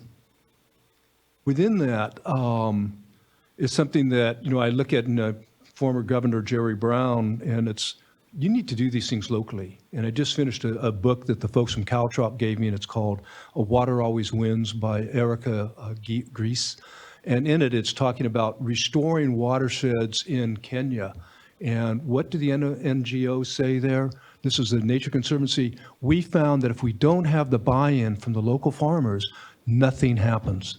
So it's our former governor, it is NGOs around the world. You have to have buy-in. And with that, what I really want to stress is I think that we're committed, and we understand when I talk to Vice Chairman Frankie Myers and I talk with Troy Hockaday, it's essential we do something today. We don't have time to do a study. So we want to be part of the solution over the next 3 to 5 years. But within that solution, there has to be that collective buy-in. And when I listen to the previous presentation and I see things that are a little bit nuanced relative to what I've experienced living in the Valley, it makes me not want to buy in as much. So what we really recommend strenuously is that ask us to help what we can do on an interim basis, and then make sure that we have the data from people of what we're already starting to do in the Scott Valley to know that we're going to be intelligently doing something that is beneficial for the fish, that is beneficial for the tribes in their continual cultural continuation, and for the ranchers and farmers. It is essential we get this right. I'm going to repeat it. It is essential we get this right. This cannot just be a political action that meets certain platitudes to make people go home and be happy. We must get it right, and that means we have to have buy-in of the communities. and we have to have sharing. Can we have the next slide, please? This is something I don't think anybody would have ever expected. So you can look at this cast of characters. This is a group of farmers and ranchers. This is hosted at our ranch, where we have the Yurok tribe signing a memorandum of understanding with the Farmers Ditch Company. Now, these are rednecks that nobody would ever want to be around generally. Signing an agreement to partner with a tribal neighbor and cow trout. That means cross-commitment. That means that folks from the Yurok tribe have said, we are going to trust you to do the right thing. And we are looking at them and we're saying, we trust you to help us as well. The aim for this agreement is to do what? It is to enhance the fishery, and that is also through improved efficiencies. So let's go back to Jerry Brown's comments. Let's go back to the Nature Conservancy's comments. You have to have buy-in. We need more time for science, but we also have to act today, but it's probably not through a statutory curtailment that chases all of my neighbors away from cooperating. So let's go to the next slide. This is the dredger tailings. And when I've been up and I've hosted people from the Watershed Council and other things, and they look and they go, well, you need to do this, you need to do that. They go up and they see the dredger tailings and they go, wow, 4.5 miles of a turned upside down, destroyed river. This is one of the reasons, and you can go to the next slide. One of the reasons we are so anxious to partner with the Yurok tribe, because they look at this and they go, oh, opportunity. Let's have friends. Let's see what we can do as neighbors. As the Farmers Ditch, we own part of that mess. We look forward to them helping us and helping the fisheries. We can do that through partnerships, not through what I call bullets and bayonets. If we can go back to the previous slide, or 2 slides back. So what I want to ask and I want to share with you is that we are confident in these partnerships that we'll have a healthier ecosystem, because we do not have the opportunity to mess this up. We need to get it right. And that we'll have a healthier, for the flora and for the fauna, for tribal success and prosperity, as well as for the farming communities. And with that, I would like to turn it over to Ryan. If you could advance 3 slides, please. I could talk another 10 minutes because I know no one's hungry. Thank you, Mr. He Plank. can, I'll attest to that. My name is Ryan Walker. Thank you, Chair Escobar. Thank you, board members, for having us today and making this panel available. I'm the president of the Siskiyou County Farm Bureau. We are the largest ag membership organization in Siskiyou County. And together with Agua, most of the Scott Valley irrigators are members of us or Agua or both. And that puts both these organizations, I think, in a very good position to help facilitate change and direct what I feel is a new motivation in the valley, a new direction in the valley, I hope. And you know, we've heard a lot about what's happened over the last 30 years. I think the story for Coho has been a great success. Can it be better? Absolutely, but it's been a very good success. The trouble for the story for Chinook has been a difficult one, and there's a lot of reasons for that, as you've already heard. The question is, how do we go from the work that Gary's talked about, the work that Theo's talked about, the work that Gareth has talked about over the last 30 years, this new desire to get work done, how do we get from there to a future that Gareth talks about where we can develop a science that both sides agree on? And I think that's been a difficult problem in the past, is that there's been a bit of a combat science scenario in the valley. And I think we want to end that. I think our neighbors up and down the river want to end that. We want to develop data together. We want to work together to develop a science, to develop flow models, to develop hydrologic models that can help direct restoration and that we both trust. And I think if we trust science, we'll make sacrifices. If we don't trust science, it's really hard to make. If we don't trust the science we're being told, it's hard to make those sacrifices. So that's the future, and we're doing that. Farm Bureau is working very hard. Other agencies are working very hard. Other groups are working very hard to get to that sort of community science, if you will, consensus science. I know that's kind of not always the best word, but that's where we're trying to get to. It doesn't have to be everyone agree, but the center has to agree to it. And but that still leaves the today. And we understand that, and I am sympathetic to our neighbors up and down the river that depend on these fisheries for more than food, more than economy, but for culture, for more than culture even, for religion. These are important issues, and I don't envy the board having to sit here today and try to figure out this problem. Believe me, we've been beating ourselves up over this problem for some time, so we know it's a hard one. But how do we get from here to there? And the next slide, please. I'd like to talk about some interim measures, or at least a framework for interim measures that would bridge the gap from where we are today with a real desire to make change to a future where a real science-based model is pushing our restoration. Next slide, please. It's going to start with a couple goals, I think, that we put up, and the first and foremost is we want to focus on where we see the biggest problem. That's Chinook adult immigration. To some slight degree, Coho adult immigration as well, but adult immigration is the problem. Lower snowpack, later fall rains, those are the issues. You're going to hear from Dr. Harder, I believe later. We can shut off all of ag. We're going to have difficulty meeting fall flows for in-migration in a lot of years. Ag can be part of the solution, but it's not going to be the only solution. So we got to look at what we can do to help Chinook immigration. I think we need to develop scenarios that don't penalize people that have been conservation and done the work. And most importantly, any interim measures got to be done collaboratively.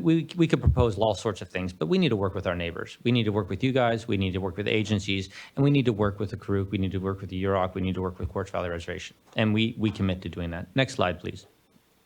These are just a framework of things that we think are doable, that we can achieve. I think we can get some water in the system. CDFW has given Farm Bureau a $3.2 billion, or million, I wish billion. I'm wishful thinking, Freudian slip there. A $3.2 million grant to do some fallowing and do some stock water. We can pour that money in over the next 2 seasons. That's going to help us to meet some of these interim measures. I think that's going to be a big step in meeting flows, even if we have some dry years. Lord willing, it'll be wetter in the coming years, but I think we can meet some of these goals. And we could put dates on this and measures on this, but what I would like to do is sit down with our neighbors and sit down with you guys and come up with with interim flow measures that can work. And there may be more things than just this framework. This is part of it, but this isn't all of it. I know there's a pressing desire for something, and I know that we need to have encouragement to work hard. I've talked to most of you already, and we need that. But it's there, and I think the board can help facilitate this conversation and accelerate where we're at. We're moving down a good path, and what we need is the foot on the accelerator, not a pothole. So that's what I would suggest. Next slide, please. With that, I'll turn it over to questions from the board, and I know we've taken quite a bit of your time, so thank you once again. No one's hungry or tired, though, Ryan. Thank you, Mr. Walker. Now, Dr. Summerstrom, were you presenting? I'm here for questions and answers. I'm going to be speaking as an individual later. Oh, okay. All right. All right. Any questions? Board Member Firestone. Well, I was just going to request, because we've received so many materials, but I want to make sure I've seen the one that Ms. Johnson, you were mentioning. So I don't know if staff can re-forward that or show us where that is. Landowner commitment letter? Yeah. Okay. I think I just want to make sure and maybe if you want to summarize briefly what that is. So Sure. That letter was actually submitted on July 20th. Oh, So, okay. yeah. And was that part of so it wasn't, I didn't see it in the response to comments, so it was a separate letter, right? I'm just trying to, there's so many documents Yeah, in we this, can so I resend want to that. track. Yeah. Maybe I I have can- a paper copy I can give you right here. So, but That'd be great, but And it- I have a question that might help, because I've got the letter right here, and I've lined it up compared to your slides, Ms. Johnson, and then your slide, Mr. Walker. So the only thing that I'm not seeing, it seems that Mr. Walker's slides are, they incorporate this letter, and then maybe they add a few things. But the one thing that seems to be missing is the data collection and possible access. And so other than that, it seems that the slides that Mr. Walker has That's not is meant the to be an most- intentional drop. I'm simply, we view data collection and access is just an ongoing. I mean, that's not an interim measure. That's just That's status quo at this point. If you guys want on, we want more gauges. We need rated curves on our flow meters. We're tired of having these flow meters that are no longer useful after a month or so. We need a good understanding of the water budget. I mean, there's a lot of data where we're pro data. We're team Yeah. data. It is a commitment in the landowner commitment letter as well. Yeah, it's listed. Yeah, it just seems that this list is more comprehensive, updated. Sure. Yeah, that's true. Yeah. Okay, thank you. Summerstrom. Oh, sorry, she's not speaking. Okay, available for questions, apologies. Missed a beat, so thank you. Any further questions, Board Member Firestone?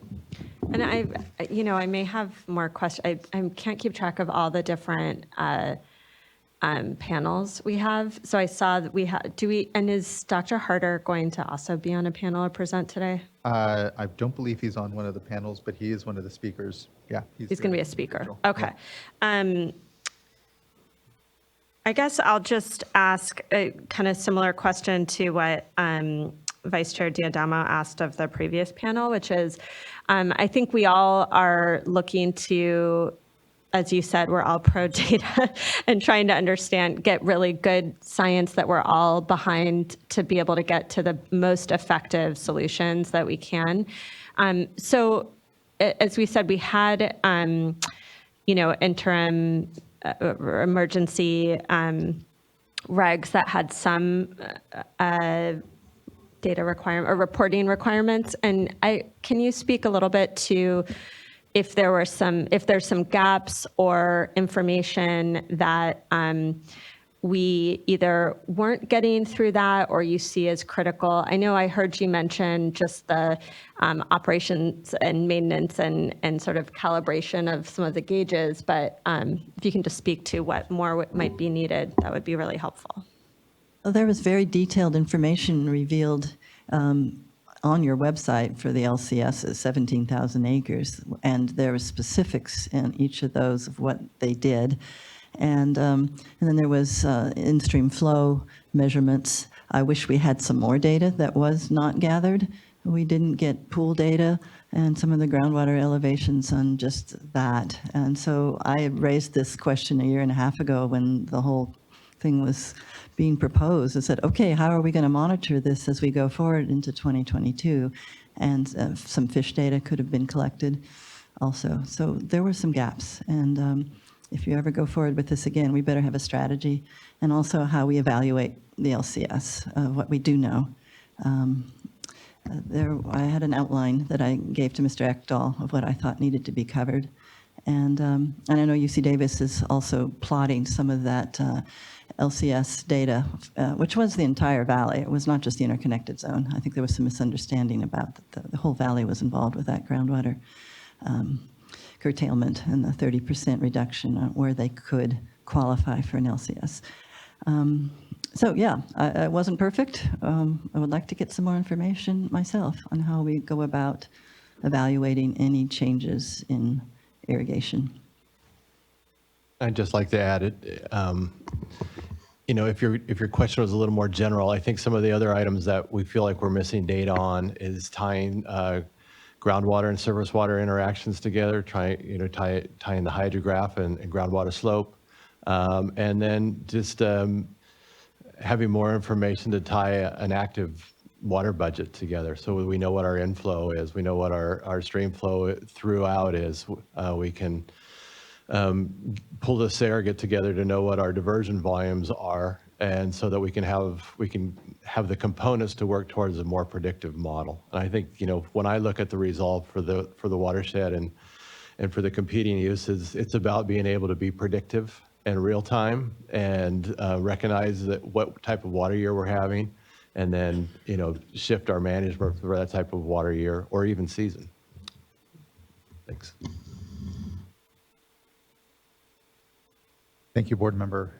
I want to thank you all again for hosting us and for the discussions, and for the discussions that had happened prior to here, even the meeting convening. I think there is a lot of commonality amongst a lot of what we're talking about. And I just want to caution, though, that we not proceed, kind kind of seeing it as an either or. I think the reality is you look as imperfect as it was, and here in emergency drought fashion, the real progress that's been happening because of the discussion, really bringing all the water users together and realizing that collectively in the watershed, with tribes and with the communities, yeah, we're all in it together.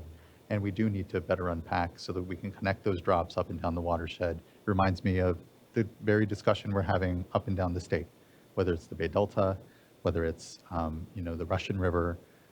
Here, it's about, to your point, being able to have the information to know that the decisions and the work that we're all doing collectively, and that spans both state action, but importantly, it all rests at the local level. And I agree, Mr. Plank, that that's a vital component around so much of what we're doing is keeping the faith of everyone that's paying attention to this discussion, that's part of this work.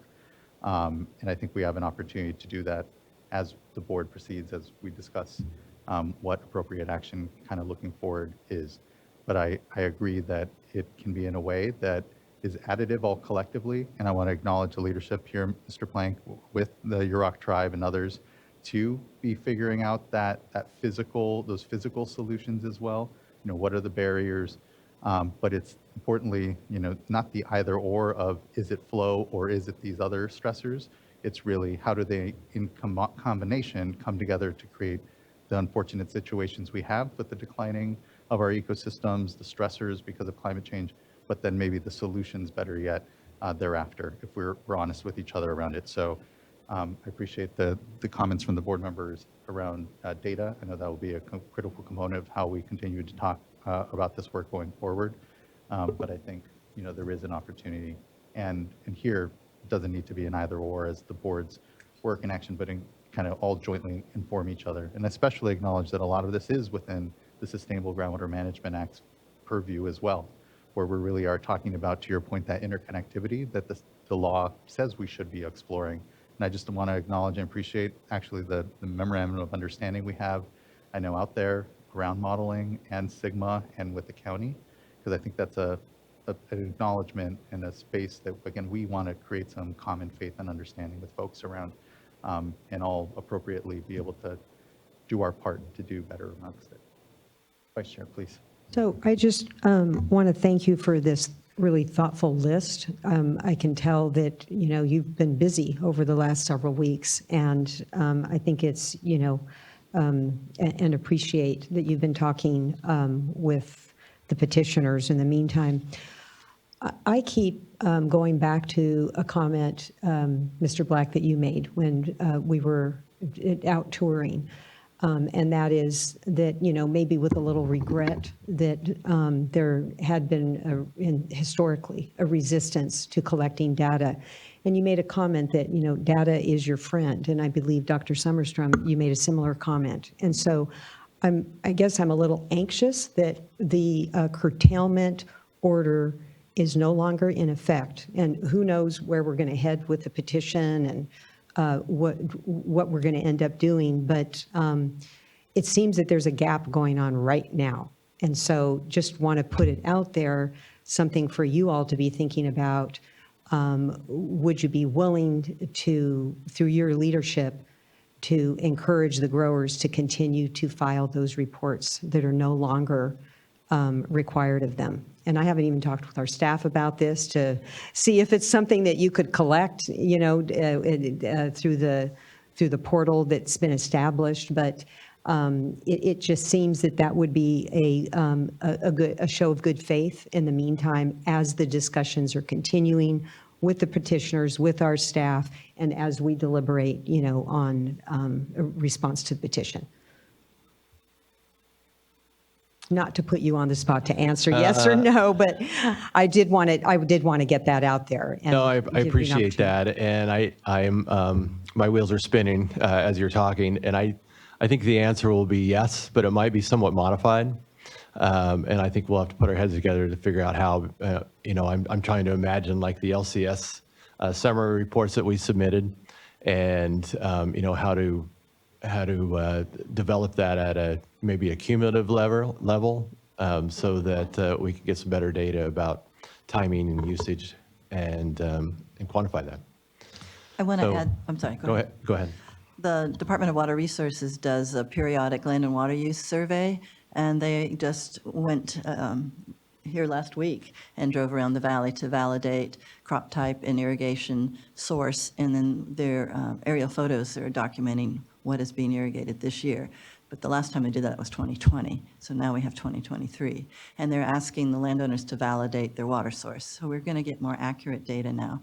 And in fact, they were going to testify today, I don't know if, after work now, if they're going to, about the trend in irrigated acreage, because their data shows from doing these periodic land and water use surveys that irrigated acreage has not expanded since the late 1950s. It's been between 30 and 33,000 acres in their periodic surveys. So we're working together to get that, and then actual applied water. There's been research from UC Cooperative Extension on how much the farmers actually are applying, which is lower than the evapotranspiration rate. We're doing deficit irrigation in that valley and have been for many years on alfalfa.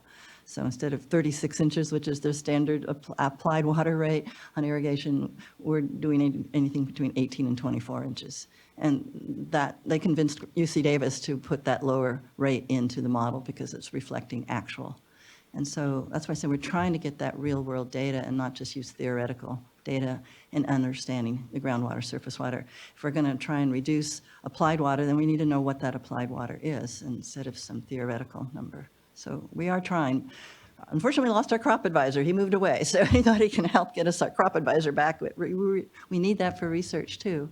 You know, so it's all of the above is really important for getting changes. Thank you. We're happy to work with staff to try to figure something out. Thank you, Dr. Somerstrom. Thank you, Vice Chair. Okay, let's move on to our Shasta panel. And thank you again for our Scott Valley folks. I'll note after that we have a CDFW presentation. I accidentally skipped over our staff presentation summarizing comments that we received. So we will actually we will hear that after the CDFW presentation. And then we're going to take a break because it's about 6 o'clock and I think folks need one. So we'll try to get through the rest of these three panels quickly, take a break, and then we'll get into comments. And just thanks everyone for their patience. Appreciate the good conversation we're able to have here. Yes, dear.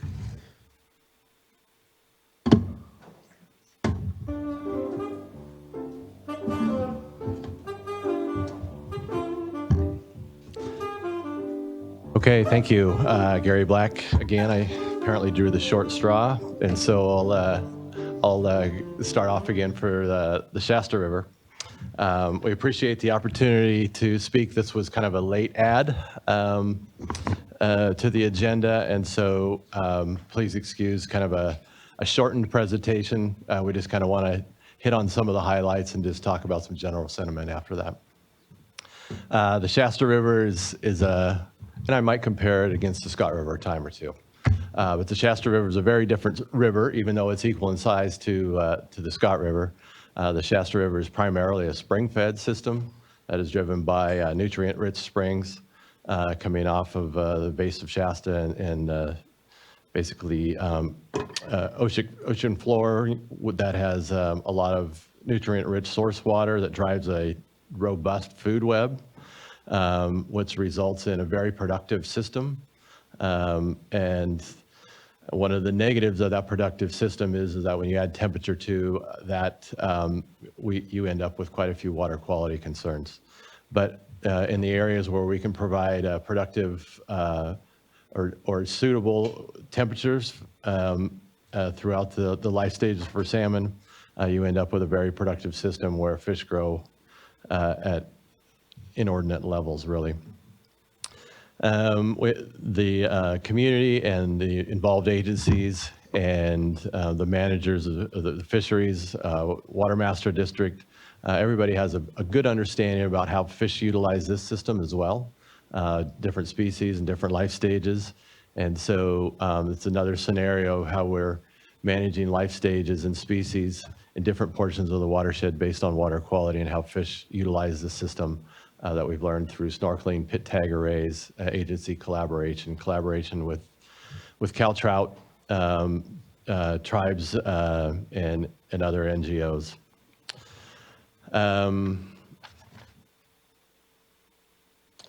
The next slide, please. Oh, thank you. I think the only other thing that I wanted to identify here is that Big Springs Creek is like the headwaters of the Shasta River during the summer period. It's a large springs complex that comes up and produces a majority of the water that is produced in the Shasta River. It's a unique system where there's not really a riparian area that covers the stream, but it's actually aquatic vegetation that comes up and shades the stream. And so the warmest temperature during the year is in late May and early June. And then once the aquatic vegetation comes up and reaches over the surface flow, it creates a shading and creates a unique and highly productive habitat for coho and steelhead that over summer in the area. This is also a working cattle ranch, owns the top half of the Big Springs Creek, and Fish and Game owns the bottom half of Big Springs Creek. And so we have the working cattle ranch there that shows that fisheries and even the most difficult life stages like over summering habitat and ranching can coexist. Next slide, please. Just some photos of Big Springs Creek. You see it's a very wide, shallow channel, except for your second flow there where it goes through kind of a man-made constraint where there's a crossing and where stream flow is measured actually. And so it's not your typical habitat for over-summering habitat because its width-depth ratio is really wide and flat, but the temperatures and the productivity of it make it a excellent habitat. Next slide, please. One more slide. Perfect. So another component or section of the Shasta River is Upper Shasta River and the Parks Creek. These two stream reaches are more of a snowmelt-driven system, and there are some critical smaller springs that support base flow and provide over-summering refugia. For whatever reason, a lot of the population of the coho ends up at these smaller springs rather than the Big Springs area. I don't know if they like to live on the edge or what, but they end up at these spots, and these are very critical springs that we've been able to improve with projects to make them more dependable and expand their footprint. And a lot of that has occurred through the development of the Safe Harbor process and the Shasta Watershed Conservation Group, where there's been a lot of conservation commitments, and more are proposed and funded and ongoing that improve water quality, enhance stream flow habitats. And this is the portion of the watershed where there is suitable temperature, and these are the areas that we focus on for our over-summering areas in our flow strategies. I'll just mention that the Safe Harbor Agreement, has recently went through a court case. The permits were remanded, but it doesn't mean that it's over. All the landowners are maintaining on their agreements, and so those are the main reasons that we have over-summering habitat that are existing, as well as just some commitments by landowner on Big Springs Creek. But so those are some critical components of our current interim flow strategy that the Shasta River community has implemented since the end of the emergency curtailment period. Next slide will show some photos. Okay, next slide. I think the other component of the Shasta River is Montague Water Conservation District in Dwinelle Reservoir. Dwinelle Reservoir is the only large reservoir storage facility on the Shasta River. One that does not exist on the Scott River. And it can store as much as 49,000 acre feet. The Dwinelle Reservoir got up to 30,300 acre feet this year, which was much better than 7,400 last year. And so we've been able to do provide more flows for in-stream benefit through our safe harbor commitments. We've submitted a 1707 agreement for in-stream benefits, and that is getting close to having a decision made on by the State Water Board staff. There's 3 others that were accompanied the Montague 1707 agreement. And another thing that Montague is doing is a lot of consideration of rediverting the water, using the Shasta River as a conduit to deliver water rather than canals when the water temperature is good. So that will really improve flows, especially for outmigration. And then Montague has recently been assessing not only how it can reduce its impact, but how it can benefit, use its infrastructure and its resources to benefit conditions elsewhere, like provide water sources to other agencies like the Little Shasta or Big Springs Irrigation District, so that we can provide alternative water so that they can release water during important and critical times during different fishes' life cycles. One more photo. Next slide, please. I think the last thing that I wanted to just touch base on about the Shasta is that the Shasta is a more responsive stream, and it's on a acre-foot contribution to the Klamath. It's this much smaller contributor, but related to Chinook salmon, it is a major contributor for Chinook salmon. It is a kind of an optimum Chinook stream, a more difficult coho and steelhead stream, primarily based on water quality and just the timing of the habitat, and that's excellent for Chinook. But we've looked at several different flow strategies within the Shasta River and have gave them a trial basis. One exists through the Safe Harbor Agreement for oversummering life stages primarily, but there's also responsibility from the participating ranches to provide water for spring out migration, overwintering, and fall distribution. We've also experienced, as you're well aware, the emergency order and curtailment, where the Shasta River community did a fairly nice job of meeting the metrics of the emergency schedule, but we as a community, an agricultural community, did not really believe or buy into the 50 CFS during the oversummering period, and that was very difficult and painful for the agricultural community. We felt that that 50 CFS was, the water was lethal by the time it was provided to the canyon, and it's not where fish spend the summer periods. We know where the fish spend the summer periods. It's up in the southern portion of the watershed where the spring sources are at. So it was hard for the agricultural community to buy into that. So as a result of the ending of the emergency order, the community self-imposed a secondary flow strategy where we significantly dropped the canyon flow target from 50 to 25 CFS, but we had a temperature threshold on that as well. And so as the temperatures, we go later on into August and the temperatures start to decrease, we will increase the volume of water that's provided. And we have the Shasta Valley producers are committed to this flow strategy, this interim flow strategy.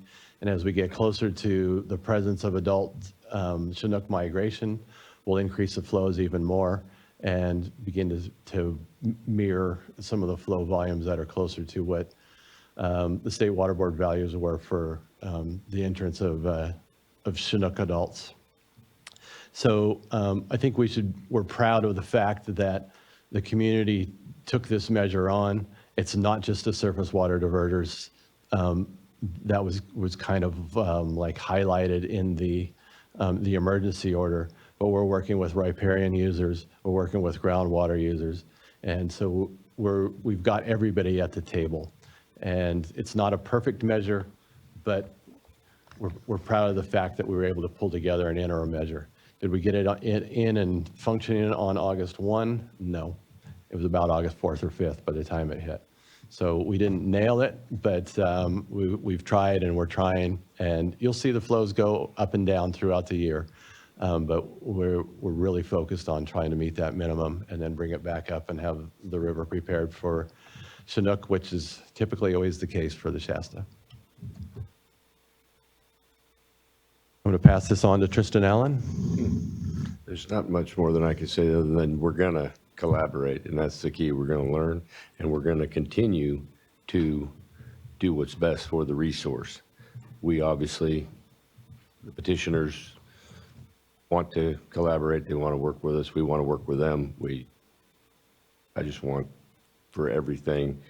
The resource is important to us on the Shasta River. There's a few individuals that are still a little hard-headed, let's put it that way, and they have a real difficult time with change and the evolution of the river, but we're working on that diligently. I've been meeting 3 days a week, just talking to water users, trying to get them to understand the new era that we're going with. And I believe Mr. Hockaday stated it best. We have to move forward now, and we have to play the game. It's not really a game. It's something I want my grandchildren and my children to experience the same benefits of the resource that I have. I raise cattle and hay on that Big Springs Creek, and I am proud of our work and what we're doing. And we are adamant in the fact that we will find other sources of water so that during the time the cold water reaches are very important to us, as they are to the fish and to the tribe and to everybody on the river. So we will continue to communicate and collaborate with everybody involved. You were at the ranch. You guys are all welcome to come anytime. I have absolutely nothing to hide. I would love to showcase that place at any time, but ultimately I need to get the water to the Klamath, and we have to work as a community, and that's a big part of what we're going to do.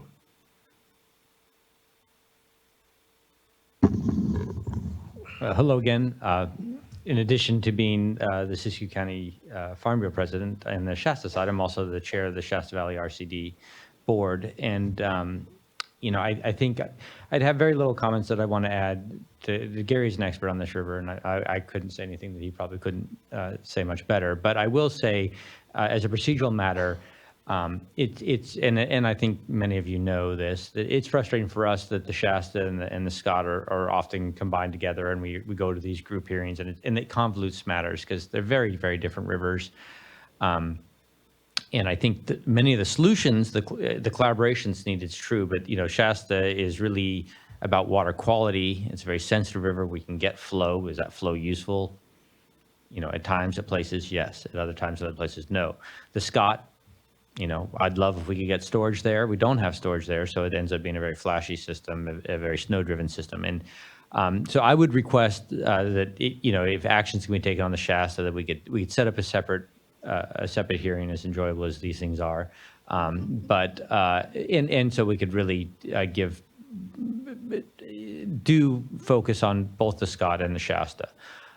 That being said, there's solutions in the Shasta. I think much of what I said about the Scott is true in the Shasta in terms of landowner willingness to apply. This is absolutely true in Big Springs Creek and Upper Shasta, where the rearing habitat is. There's been projects that are really great. I think the safe harbor, whether it dies, whether it lives, no one cares because those projects are being done. And cold water is being delivered to fish. We can't get that cold water too far down the river. That's beyond our ability, beyond anyone's ability, but we can really keep good rearing habitat up there. 50 in the canyon was a frustrating number. And I think because of that frustrating number, some things happened that, believe me, I banged my head on the floor about too. So it wasn't just you guys. We watch the hydrograph every day as well, more than every day. They're the favorites on my computer too. We're frustrated. Do we always hit the mark? Absolutely not. But we're there, and I think I would say, regardless what you see on the hydrograph in the canyon, above A12, where the coho are rearing, where the oversummering fish matter, those have been stable, cold water. Before curtailments, after curtailments, Tristan, the guys up there, they do an amazing job. And, the Wairika flow gauge is one gauge way downriver that shows very little of the fish story on that river. So I just would leave it at that, and thank you once again. I appreciate allowing a panel on such short notice. We appreciate it, and just want to acknowledge very different systems. I think it was very clear, obviously being there, you see the differences in the way the watershed functions, and so I think do know that this board is aware that the hydrology is different in each one, and again the challenges amongst it, and the one-to-one relationship on curtailment, which you definitely see on the Shasta. I guess just general question would be helpful, and I know we'll have further discussion. I think the next panel is CDFW, but what about the science, I guess, of what there is considered belly scraping? Amongst it, these were supposed to be belly scraping emergency flows. The petition is for restorative flows. So, is there no discussion then, I guess, around where restoration is above that, given the frustration at where we were with belly scraping, or just trying to figure out, what is it really about that number and the science or the work around it that frustrated folks most, especially because I think, as we talk about, longer term, restorative type in-stream flows amongst the work, one would think it's going to be some number maybe higher than that. And if not, then we're starting, just trying to figure out where we're starting. Sure, I'm going to give a very brief answer. Then I'll turn it over to Gary. But I want to say that it is a false, I run a farm bureau and a cattle ranch. I'm not a fish guy, but I do know that flow and fish are not a one-to-one ratio. You can have a lot of fish. A creek goes runs through my ranch with very little CSF and has as many coho as Shasta River. There's a lot of reasons for that, but the flow and fish are not a one-to-one ratio. I think why the 50 was frustrating was for a number of reasons. One is you say it's belly scraping flows. Nothing's belly scraping through there in early August. In July, there's no migration. The last thing you'd want is migration. If there is anything in that canyon, and there may be, they're in a cold refugia pocket. If we dump 50 CSF of hot water down the canyon, we just washed out that cold refugia. We didn't, in that case, flow is actually our enemy. Now, are these all absolutely true? Is there different cases? Yes or no? I'm just saying, we know where flow matters.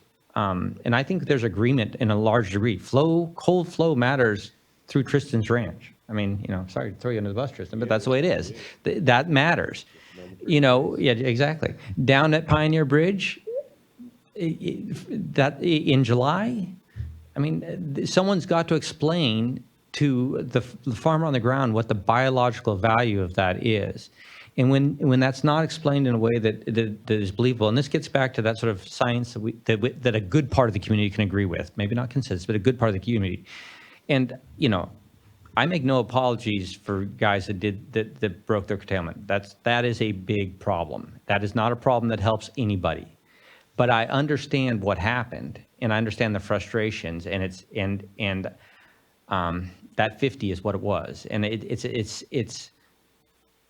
as a guy and as an organization that's trying to move things forward, it just destroys us when we can see the train wreck coming and there's very little we can do about it. And I think that was many of our comments on the emergency flows on the Shasta focused on that sort of July number, and we had a bad week, and we got it on. And I was making calls, I was talking to Samantha Olson, everyone was making calls. We got it sorted out, but we're paying the price. We will pay the price. I understand that.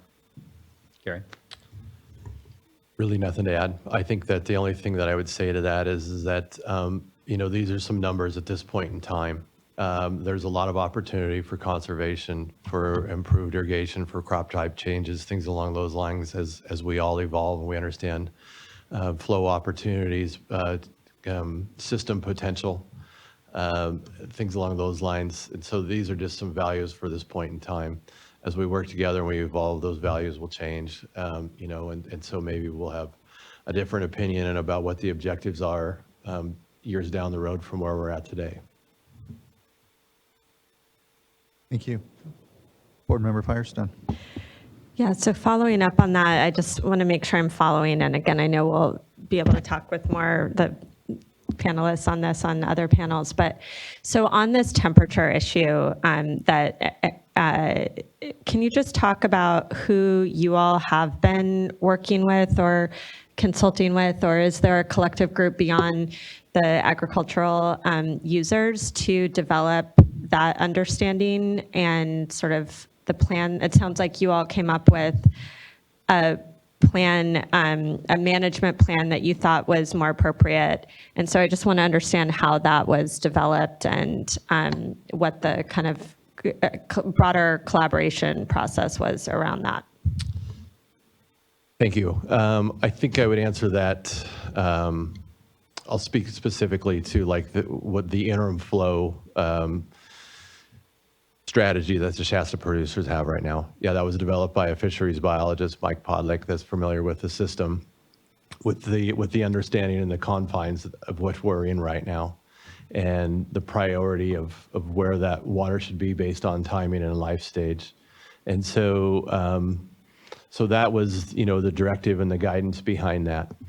If you talk about temperature in general in the Shasta, I think there's a deviation in the scientific fields about what the potential is of the Shasta Canyon being oversummering habitat or not, or suitable habitat or not during the months of July and August.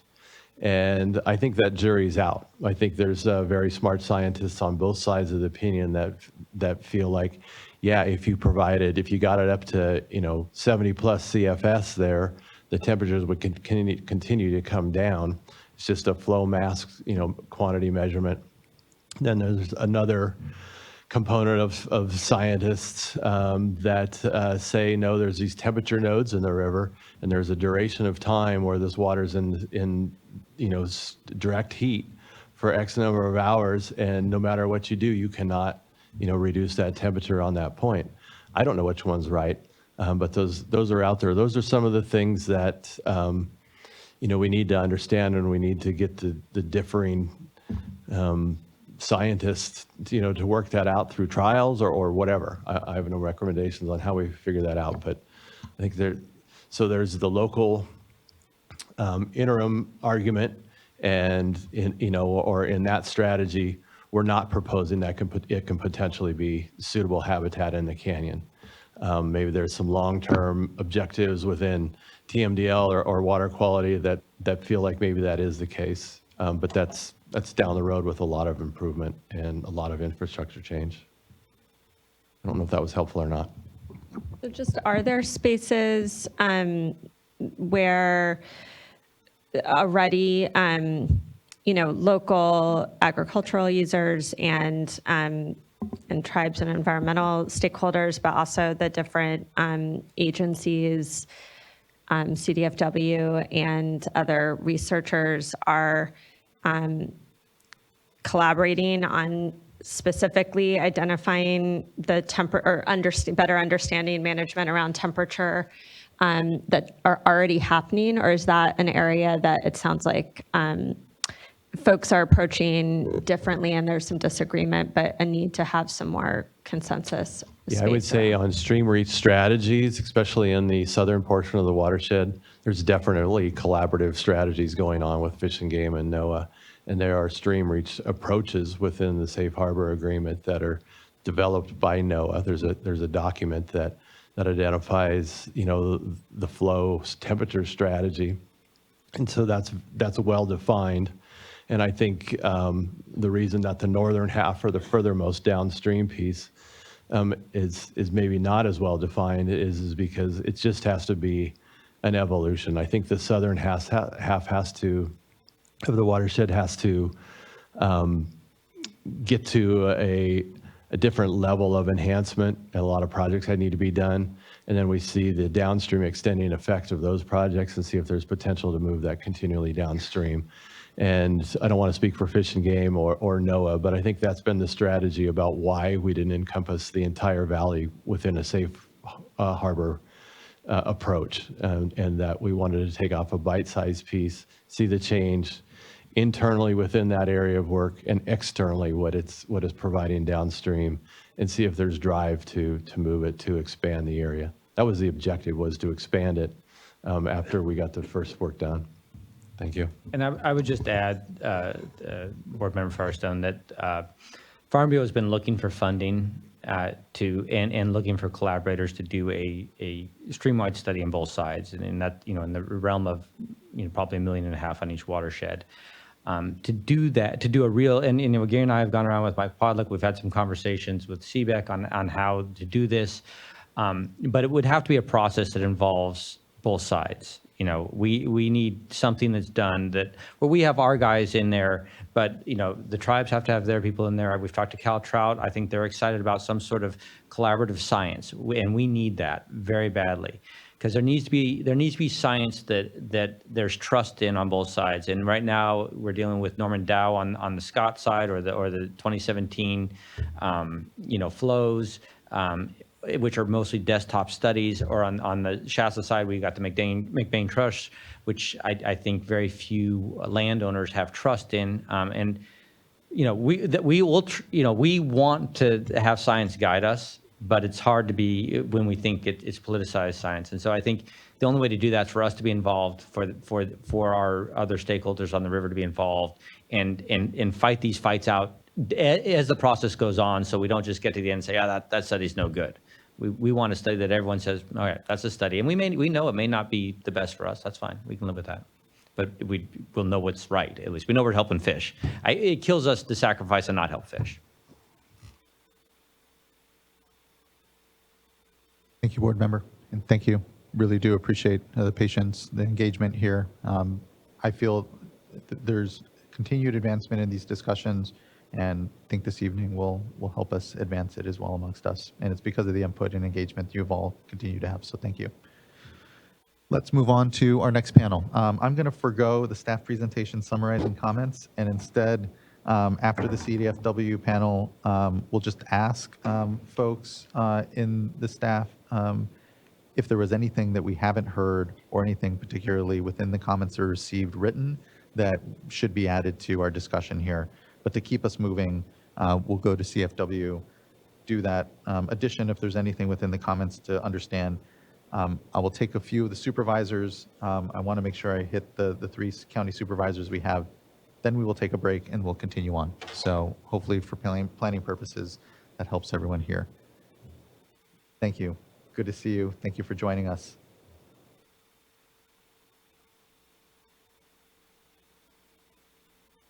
Chairman Escobar, Vice Chair Diadamo. You made, sorry. Mike. Board members, thank you for allowing the California. You still need to turn it on. Sorry. Oh. There you go. Sorry. I'll start Now you're over. ready, set. Thank you.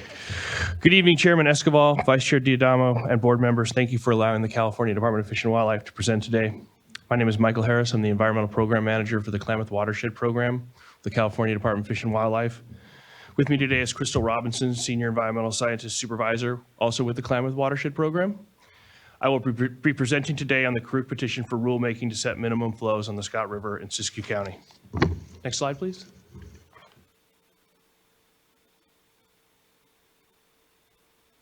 I would like to begin with a brief summary of this presentation. I will first be reviewing the department's role as a trustee agency for Fish and Wildlife Resources.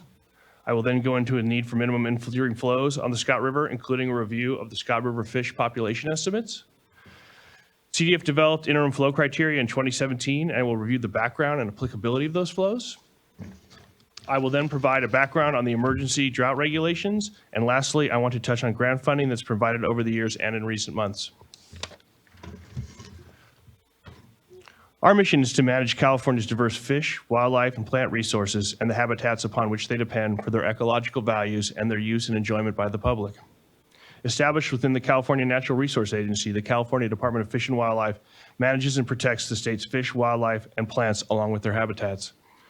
Some of the department's responsibilities include the management and regulation of special status species, including those listed under the California Endangered Species Act, such as coho salmon, as well as California species of special concern specific to this presentation, Chinook salmon, steelhead, and Pacific lamprey.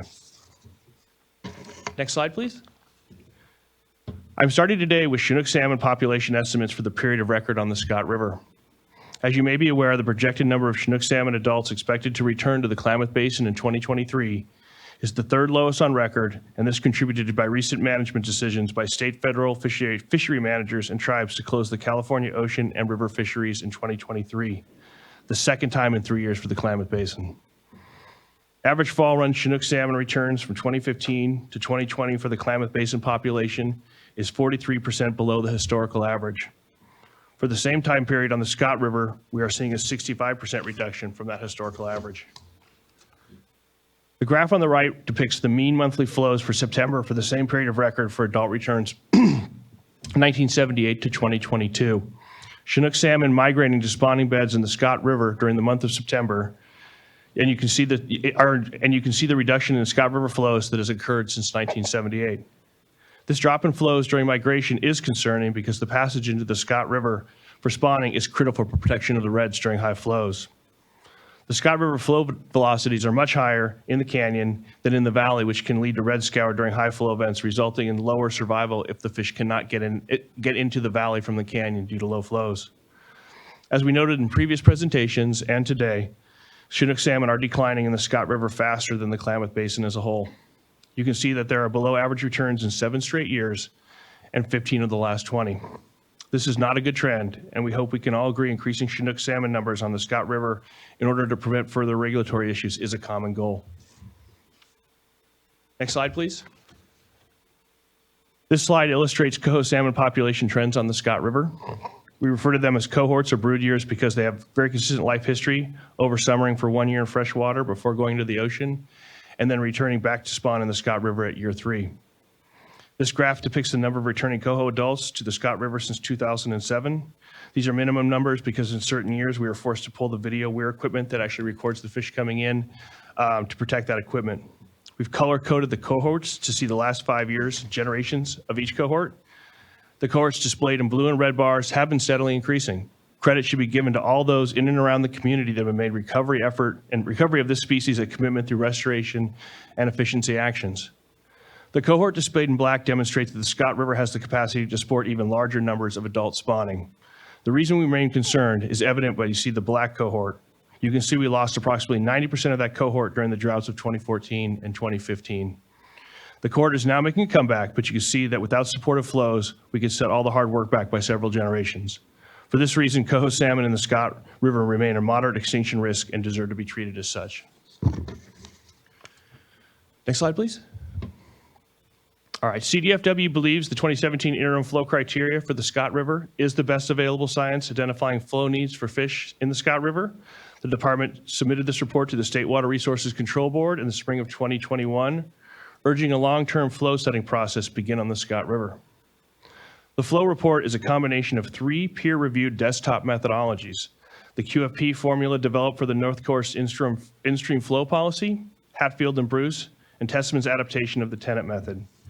CDFW currently uses this in-stream flow study as a trustee and responsible agency with the California Environmental Quality Act under Public Resources Code Section 2100 during the Lake and Streamlet Alteration Agreement program process and the implementation of the California Endangered Species Act. Next slide, please. State Water Resources Control Board approved emergency drought regulations for the Scott and Shasta River watersheds during the droughts of 2021 and 2022. The drought flows required were derived from CDFW recommendations along with consultation from the National Marine Fisheries Service. The emergency drought recommendations should not be construed to provide the same protective flow conditions for salmonids over extended period of times as a long-term in-stream flow study would provide. The regulation also allowed for local cooperative solutions, known as LCSs, to be proposed to the State Water Resource Control Board in both watersheds. The LCS proposed were landowner conservation actions aimed at reducing water. Efforts to increase in-stream flow and improve water efficiency have occurred in the Scott and Shasta watersheds both before and during the drought, including through the implementation of these LCSs under the emergency drought regulations.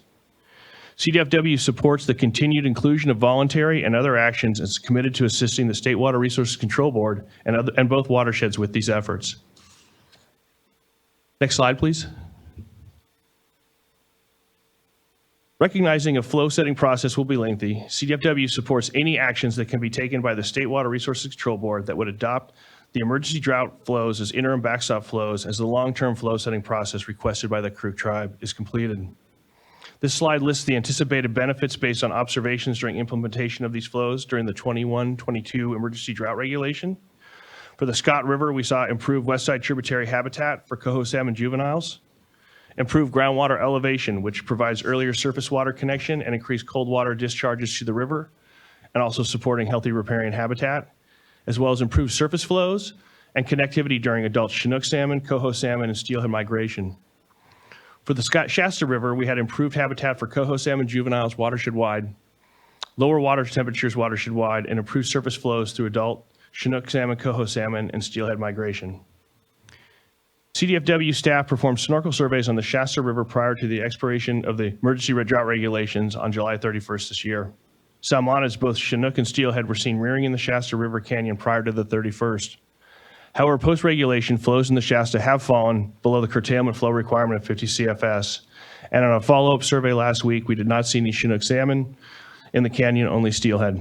This is concerning as the adult population of Chinook salmon in the Shasta River was below the 45-year average for 2022. And the adult population of coho salmon in the Shasta River has been hovering around 43 individuals since 2014. Next slide, please. So working together to develop and achieve protective in-stream flows. CDFW believes there is a better way forward for the entire watershed that is inclusive of several parallel efforts. We encourage the State Water Resource Control Board to create a fair, transparent process that allows full participation by interested parties.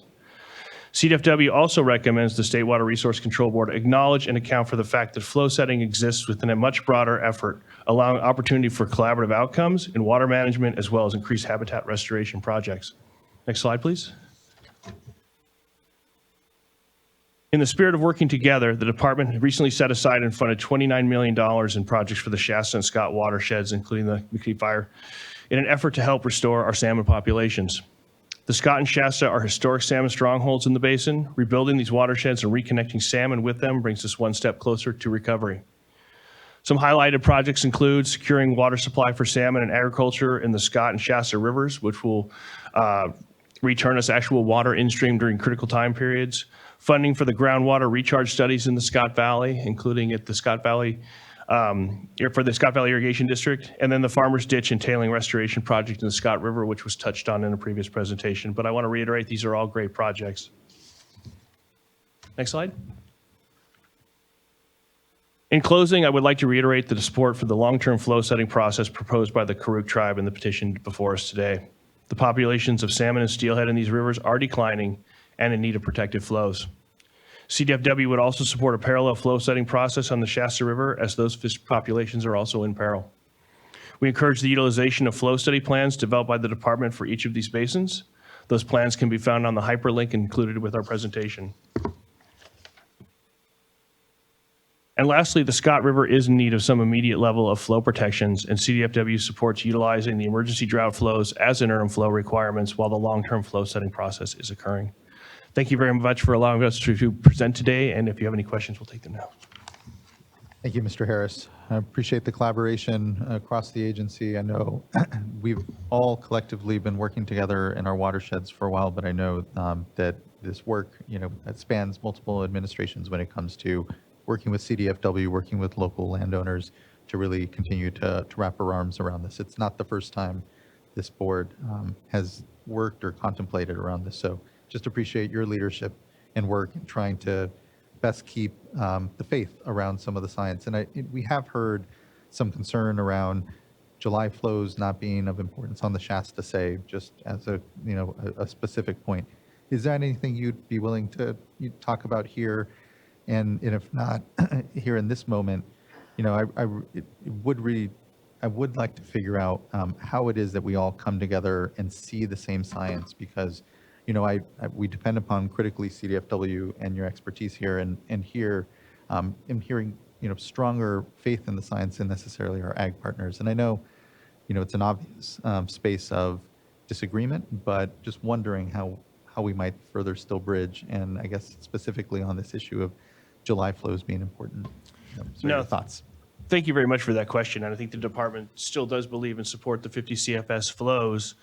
However, I would say with all the discussions that have gone on today and all the discussions that are ongoing now, better than sending a letter back and forth over a 2 to 3 month period, now's the time to start talking about that science and talking about and getting their experts in the room with our experts in the room and seeing where we can find common ground and talk about the actual science. Because I think there's a lot of information out there and there's a lot of ways to interpret it, but getting us together and having start discussing is the way to do it rather than sending letters back and forth over time. So I appreciate that, and I think we'll continue to have further discussion, but I'm sensing a lot of momentum that's really coming off of these last couple of years, and I feel the urgency of us making sure that we not spend tons of more years trying to figure things out, but really start to see what immediate action we can do still yet here, and figure out the way we can structure the way we all view the work into the time ahead, so as to not lose pace. And I think that's what I'm concerned about in some of this. So I appreciate that that suggestion and that acknowledgement of getting in the room as soon as we can amongst this. I think I share the urgency. So, yes, please, Board Member McGuire. Yes, thank you for your comments and the presentation. I really appreciate that, and your commitment to working with the community largely on some of these issues and questions that we've been hearing about today. That means a lot. I'm trying to keep some binning here of both the short-term urgency that we're sensing, your suggestions for interim backstop while perhaps longer-term flows are developed, and then the longer-term flow process. And maybe these are two separate exercises that need to happen. So you covered the 2017 interim flow recommendations, which is a set of flows that are considerably higher than what was recommended or utilized under the emergency regulations. I guess just a question about that. It sounds like it was a desktop study and used some different methodologies, and I'm not a fishery biologist, so I'm not going to question any of those methodologies here today. But did the department look at the achievability of those flows in terms of, could those flows actually be achieved in these watersheds, considering all the different uses and needs that may exist, including agriculture? yeah, that's a great question. And I am not an in-stream flow expert either, just to be honest, and that's probably a question I should take back to my in-stream flow program in the water group. But I know that they were 3 peer-reviewed methodologies. It was not just one desktop methodology that was applied. It was the QFP for passage. It was another one that actually looked at spawning and rearing. And then Testman's adaptation actually takes the mean annual discharge and actually kind of tunes it to the monthly annual discharge. But it does use a historical record going back. So I didn't quite answer your question. And I realize that. Appreciate it. And that's something I can definitely get back to you. I would appreciate some follow-up discussion on that, Definitely. on that very issue, just so I can have some clarity. She could add. Ms. Robinson, if you want to. Yeah, I just wanted to add that the groundwater sustainability plan that's been written for the Scott River watershed does identify a lot of actions that could be taken in the watershed to increase flows. Some of those are being pursued, some are not. Some have challenges with the droughts we've been experiencing. For instance, the groundwater recharge project, there hasn't been flows high enough for them to be able to achieve that action. But there are actions that could be taken in the watershed to achieve better flows. Sure, certainly. And I guess, so in my mind, what I'm thinking about is here, what types of responses do we need? Should we be taking in the short term, but also what kind of work and data gaps do we need to be filling in the longer term as we're looking at longer term flow needs, whether it's your 2017 interim flow recommendations or some variant of those? I think there's questions that need to be answered on both sides. Absolutely. And so that's what I'm trying to tee up here, is that, it warrants some additional thought as we're thinking about the next steps. And we need to keep these two different processes kind of distinguished a little bit. So anyway, thank you for that. And I'll look forward to some follow-up from you. Absolutely. Thank you. Really appreciate it, Mr. Harris, again, and thank you, board member. Other board members with any questions or comments at this point? Okay, hearing none. Thank you. Much appreciated. I know we'll have further discussion as we go on here. I want to call forward, I know we have 3 of our County Board of Supervisors from Siskiyou County here. I want to, three, it looks like, supervisors, sorry.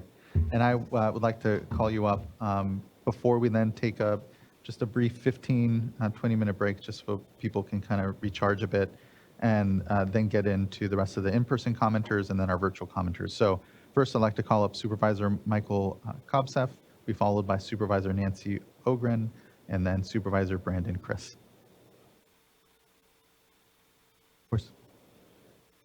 Of course, but you can have it. Yes, by all means. Perfect. That sounds like a great order, by all means. Yeah, thank you. Of course. Oh, and it just there's a button on top. It'll be a little green light once you're good. I think we got it now. Thank you. Thank you. Thanks for adjusting for us. My name is Brandon Chris. I'm Siskiyou County Supervisor, District 1 for Siskiyou County. These two sides really are not in contradiction to each other, as you said, Mr. Chairman. If this board remembers only one thing from my comments, this is the one thing I most hope that it remembers. In many instances, flows over the past 26 years have been below the recently expired curtailment orders in late summer and early fall, while the following years have produced high out-migrating numbers. I emphasize out-migrants because the Scott Valley and Shasta Valley should only be held responsible for what goes out. It can't be held responsible for what comes into its system, ocean conditions and those sorts of factors. For example, in 11 of the last 25 years through 2022, out-migrating juvenile Chinook exceeded 1 million salmonids in the Shasta River when the prior months of July, September through September were below recent curtailment orders. During 2006, 09, 012, and 2022, out-migrating coho salmon exceeded 45,000 juveniles in the Scott River when the months of August through October were near or below the recent curtailment orders. As noted, just adding more water does not mean more fish when we take into account all other factors such as ocean conditions. The Scott and Shasta rivers historically produce out-migrants in direct relationship to what comes in to their respective systems. They do very well in that regards. To set minimum flows that historically have not been needed for fisheries success, that at the same time cripple a regional agricultural economy, is of no benefit to anyone. Let's look at solutions that all sides can agree on, which actually benefits the salmon. To that end, there is a great potential to capture and store Scott and Shasta River excess flows during the months of January through March, when flows are most often in excess of any fishery or environmental needs. The Scott and Shasta rivers produce more than adequate flows. We just need the infrastructure to slow down the timing of releases. There's also the need for upland vegetation management to store our upper watersheds. This is also in our groundwater management plans. And more healthy stocking levels of trees, vegetation, and management of the large encroachment of juniper trees. We believe that the best future for the entire Klamath watershed lies in the collaborative, voluntary actions of all stakeholders and tribes, not in a top-down approach. With that, I thank you for your time and focus on this important region. Thank you. Thank you, Supervisor Chris. Appreciate the comments. Thank you for the time and truly for the attention today and attendance. Thank you. Next, I'd like to call up Supervisor Nancy Ogren.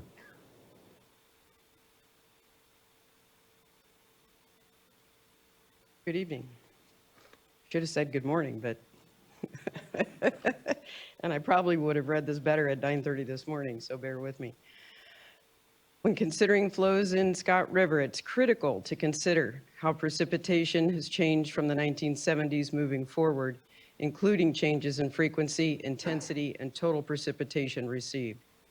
The Flood District's Groundwater Sustainability Plan for Scott Valley Basin clearly demonstrates that even if all agriculture were to be removed from the valley, current precipitation trends would make it impossible to reach flows most recently recommended to the State Board by the CDFW. Details on this can be found on page 74 of Appendix 4A of the Scott Valley GSP.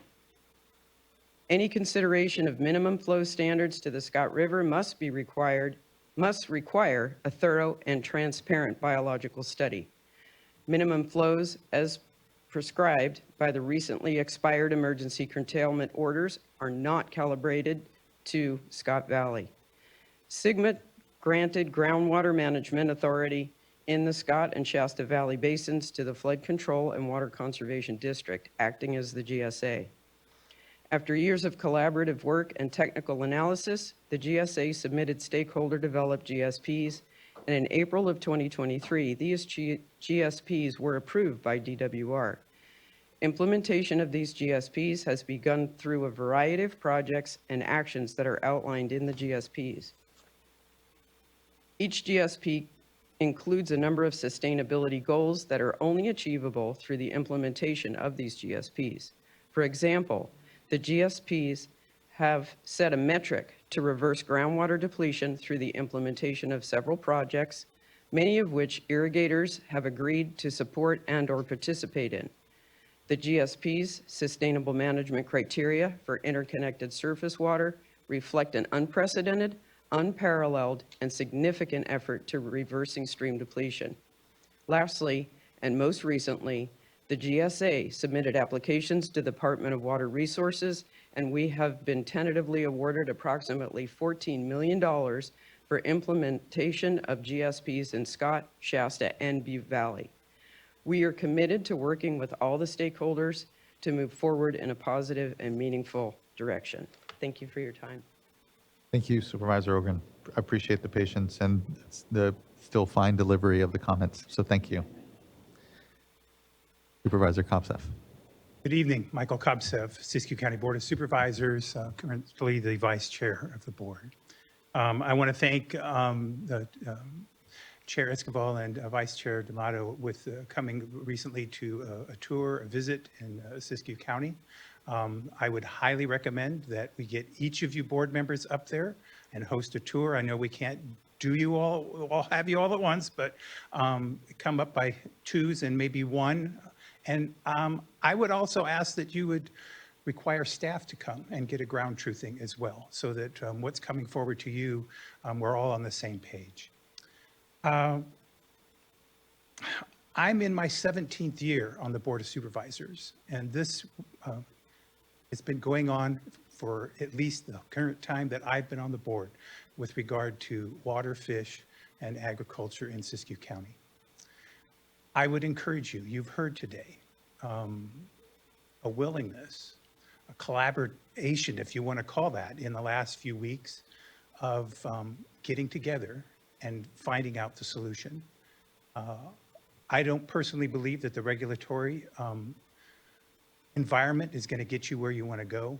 I think that a ground truthing of what really goes on in Siskiyou County and on these river systems that can be and are very highly productive and out migrants, working with the tribes, irrigators, and the NGOs. Let us figure it out. Give us the latitude to see what we can do together. And I think if you do nothing else today with the authority that you have, but require that and give it a little bit of time to see what can be flushed out, I think you'll be far further ahead than any other element that you could take at this time. It's fragile. 17 years ago, a lot of constituents in Siskiyou County were in the no mode. No, no, no. That's shifted quite a bit over the last 17 years to the point now where you're seeing more flexibility. But the key to that flexibility and the key to being able to move forward is, one, you need the willingness of the landowners. Also need the regulatory environment, all it friendly to what can be done for solutions that end conflict. Wouldn't that be a wonderful goal, that you'd have something else to deal with up here besides conflict? County looks forward to that. We're committed to working with all parties to get us where we need to go for a solution to ending the conflict within these watersheds and within Klamath region altogether. I will just leave with 17, 16 years ago, Siskiyou County introduced a concept of what was called IDAG injection for the Shasta River. It's a process that came from Alaska and originally comes from the Native American tribes up there. Siskiyou County was a proponent for that, for supplementing fish to get fish populations back up. 17 years henceforward, I'll say finally, California Fish and Game, Fish and Wildlife, excuse me, has awarded the Karuk tribe a project which is similar to IDAG. It's a kind of a different form, but it's going to happen in the Shasta system. Siskiyou County is fully supportive of that. We've been supportive of that concept for all the time I've been on the board, but yet look at how long it took to get to a place to be able to actually provide a project that gives a potential solution. So I say that with time hasn't been our friend. Funding hasn't been our friend. It needs to be directed at things that will end conflict and not continue the ongoing dialogue we've had for the last 20 years or more within these systems. So I look forward to being able to work with your board and with your staff and all those involved to fixing these systems. Thank you for your time. Thank you, Supervisor. I've appreciated your leadership in these discussions, and know that these aren't easy issues, but and to your point, I think we do have a real opportunity to put that past and actually be moving together forward. I will say that I know that our folks have been out in the watershed quite a bit these last years. They have visited, are putting the time in, and we look forward to continuing to make sure to put in that time. You know, you look at dam removal on the system, you look at the work that was done around, you know, the CEQA work, et cetera. We're here to best understand as we can the realities of the watershed and the realities of the opportunities to be working better all together, because it is sometimes not the most there is quite a bit of acrimony sometimes within the relationship, and I think we're looking to not carry that forward, and I appreciate your leadership amongst that. And, you know, again, caution folks not to see the board's actions as an either or. And friendly, yes, but also fair, I hope, when folks think of the board and its work. So thank you, Supervisor. Let's give ourselves a quick break, and let's go ahead and come back here at about 7:30, and we'll continue on. Saying that daunts me a bit as well. We do still have commenters here in person and online, and just appreciate that we'll be going a little late this evening, and just everyone's patience. I know people travel a long way, so we'll keep going in our discussion. We'll gather back here at 7:30, 5-ish.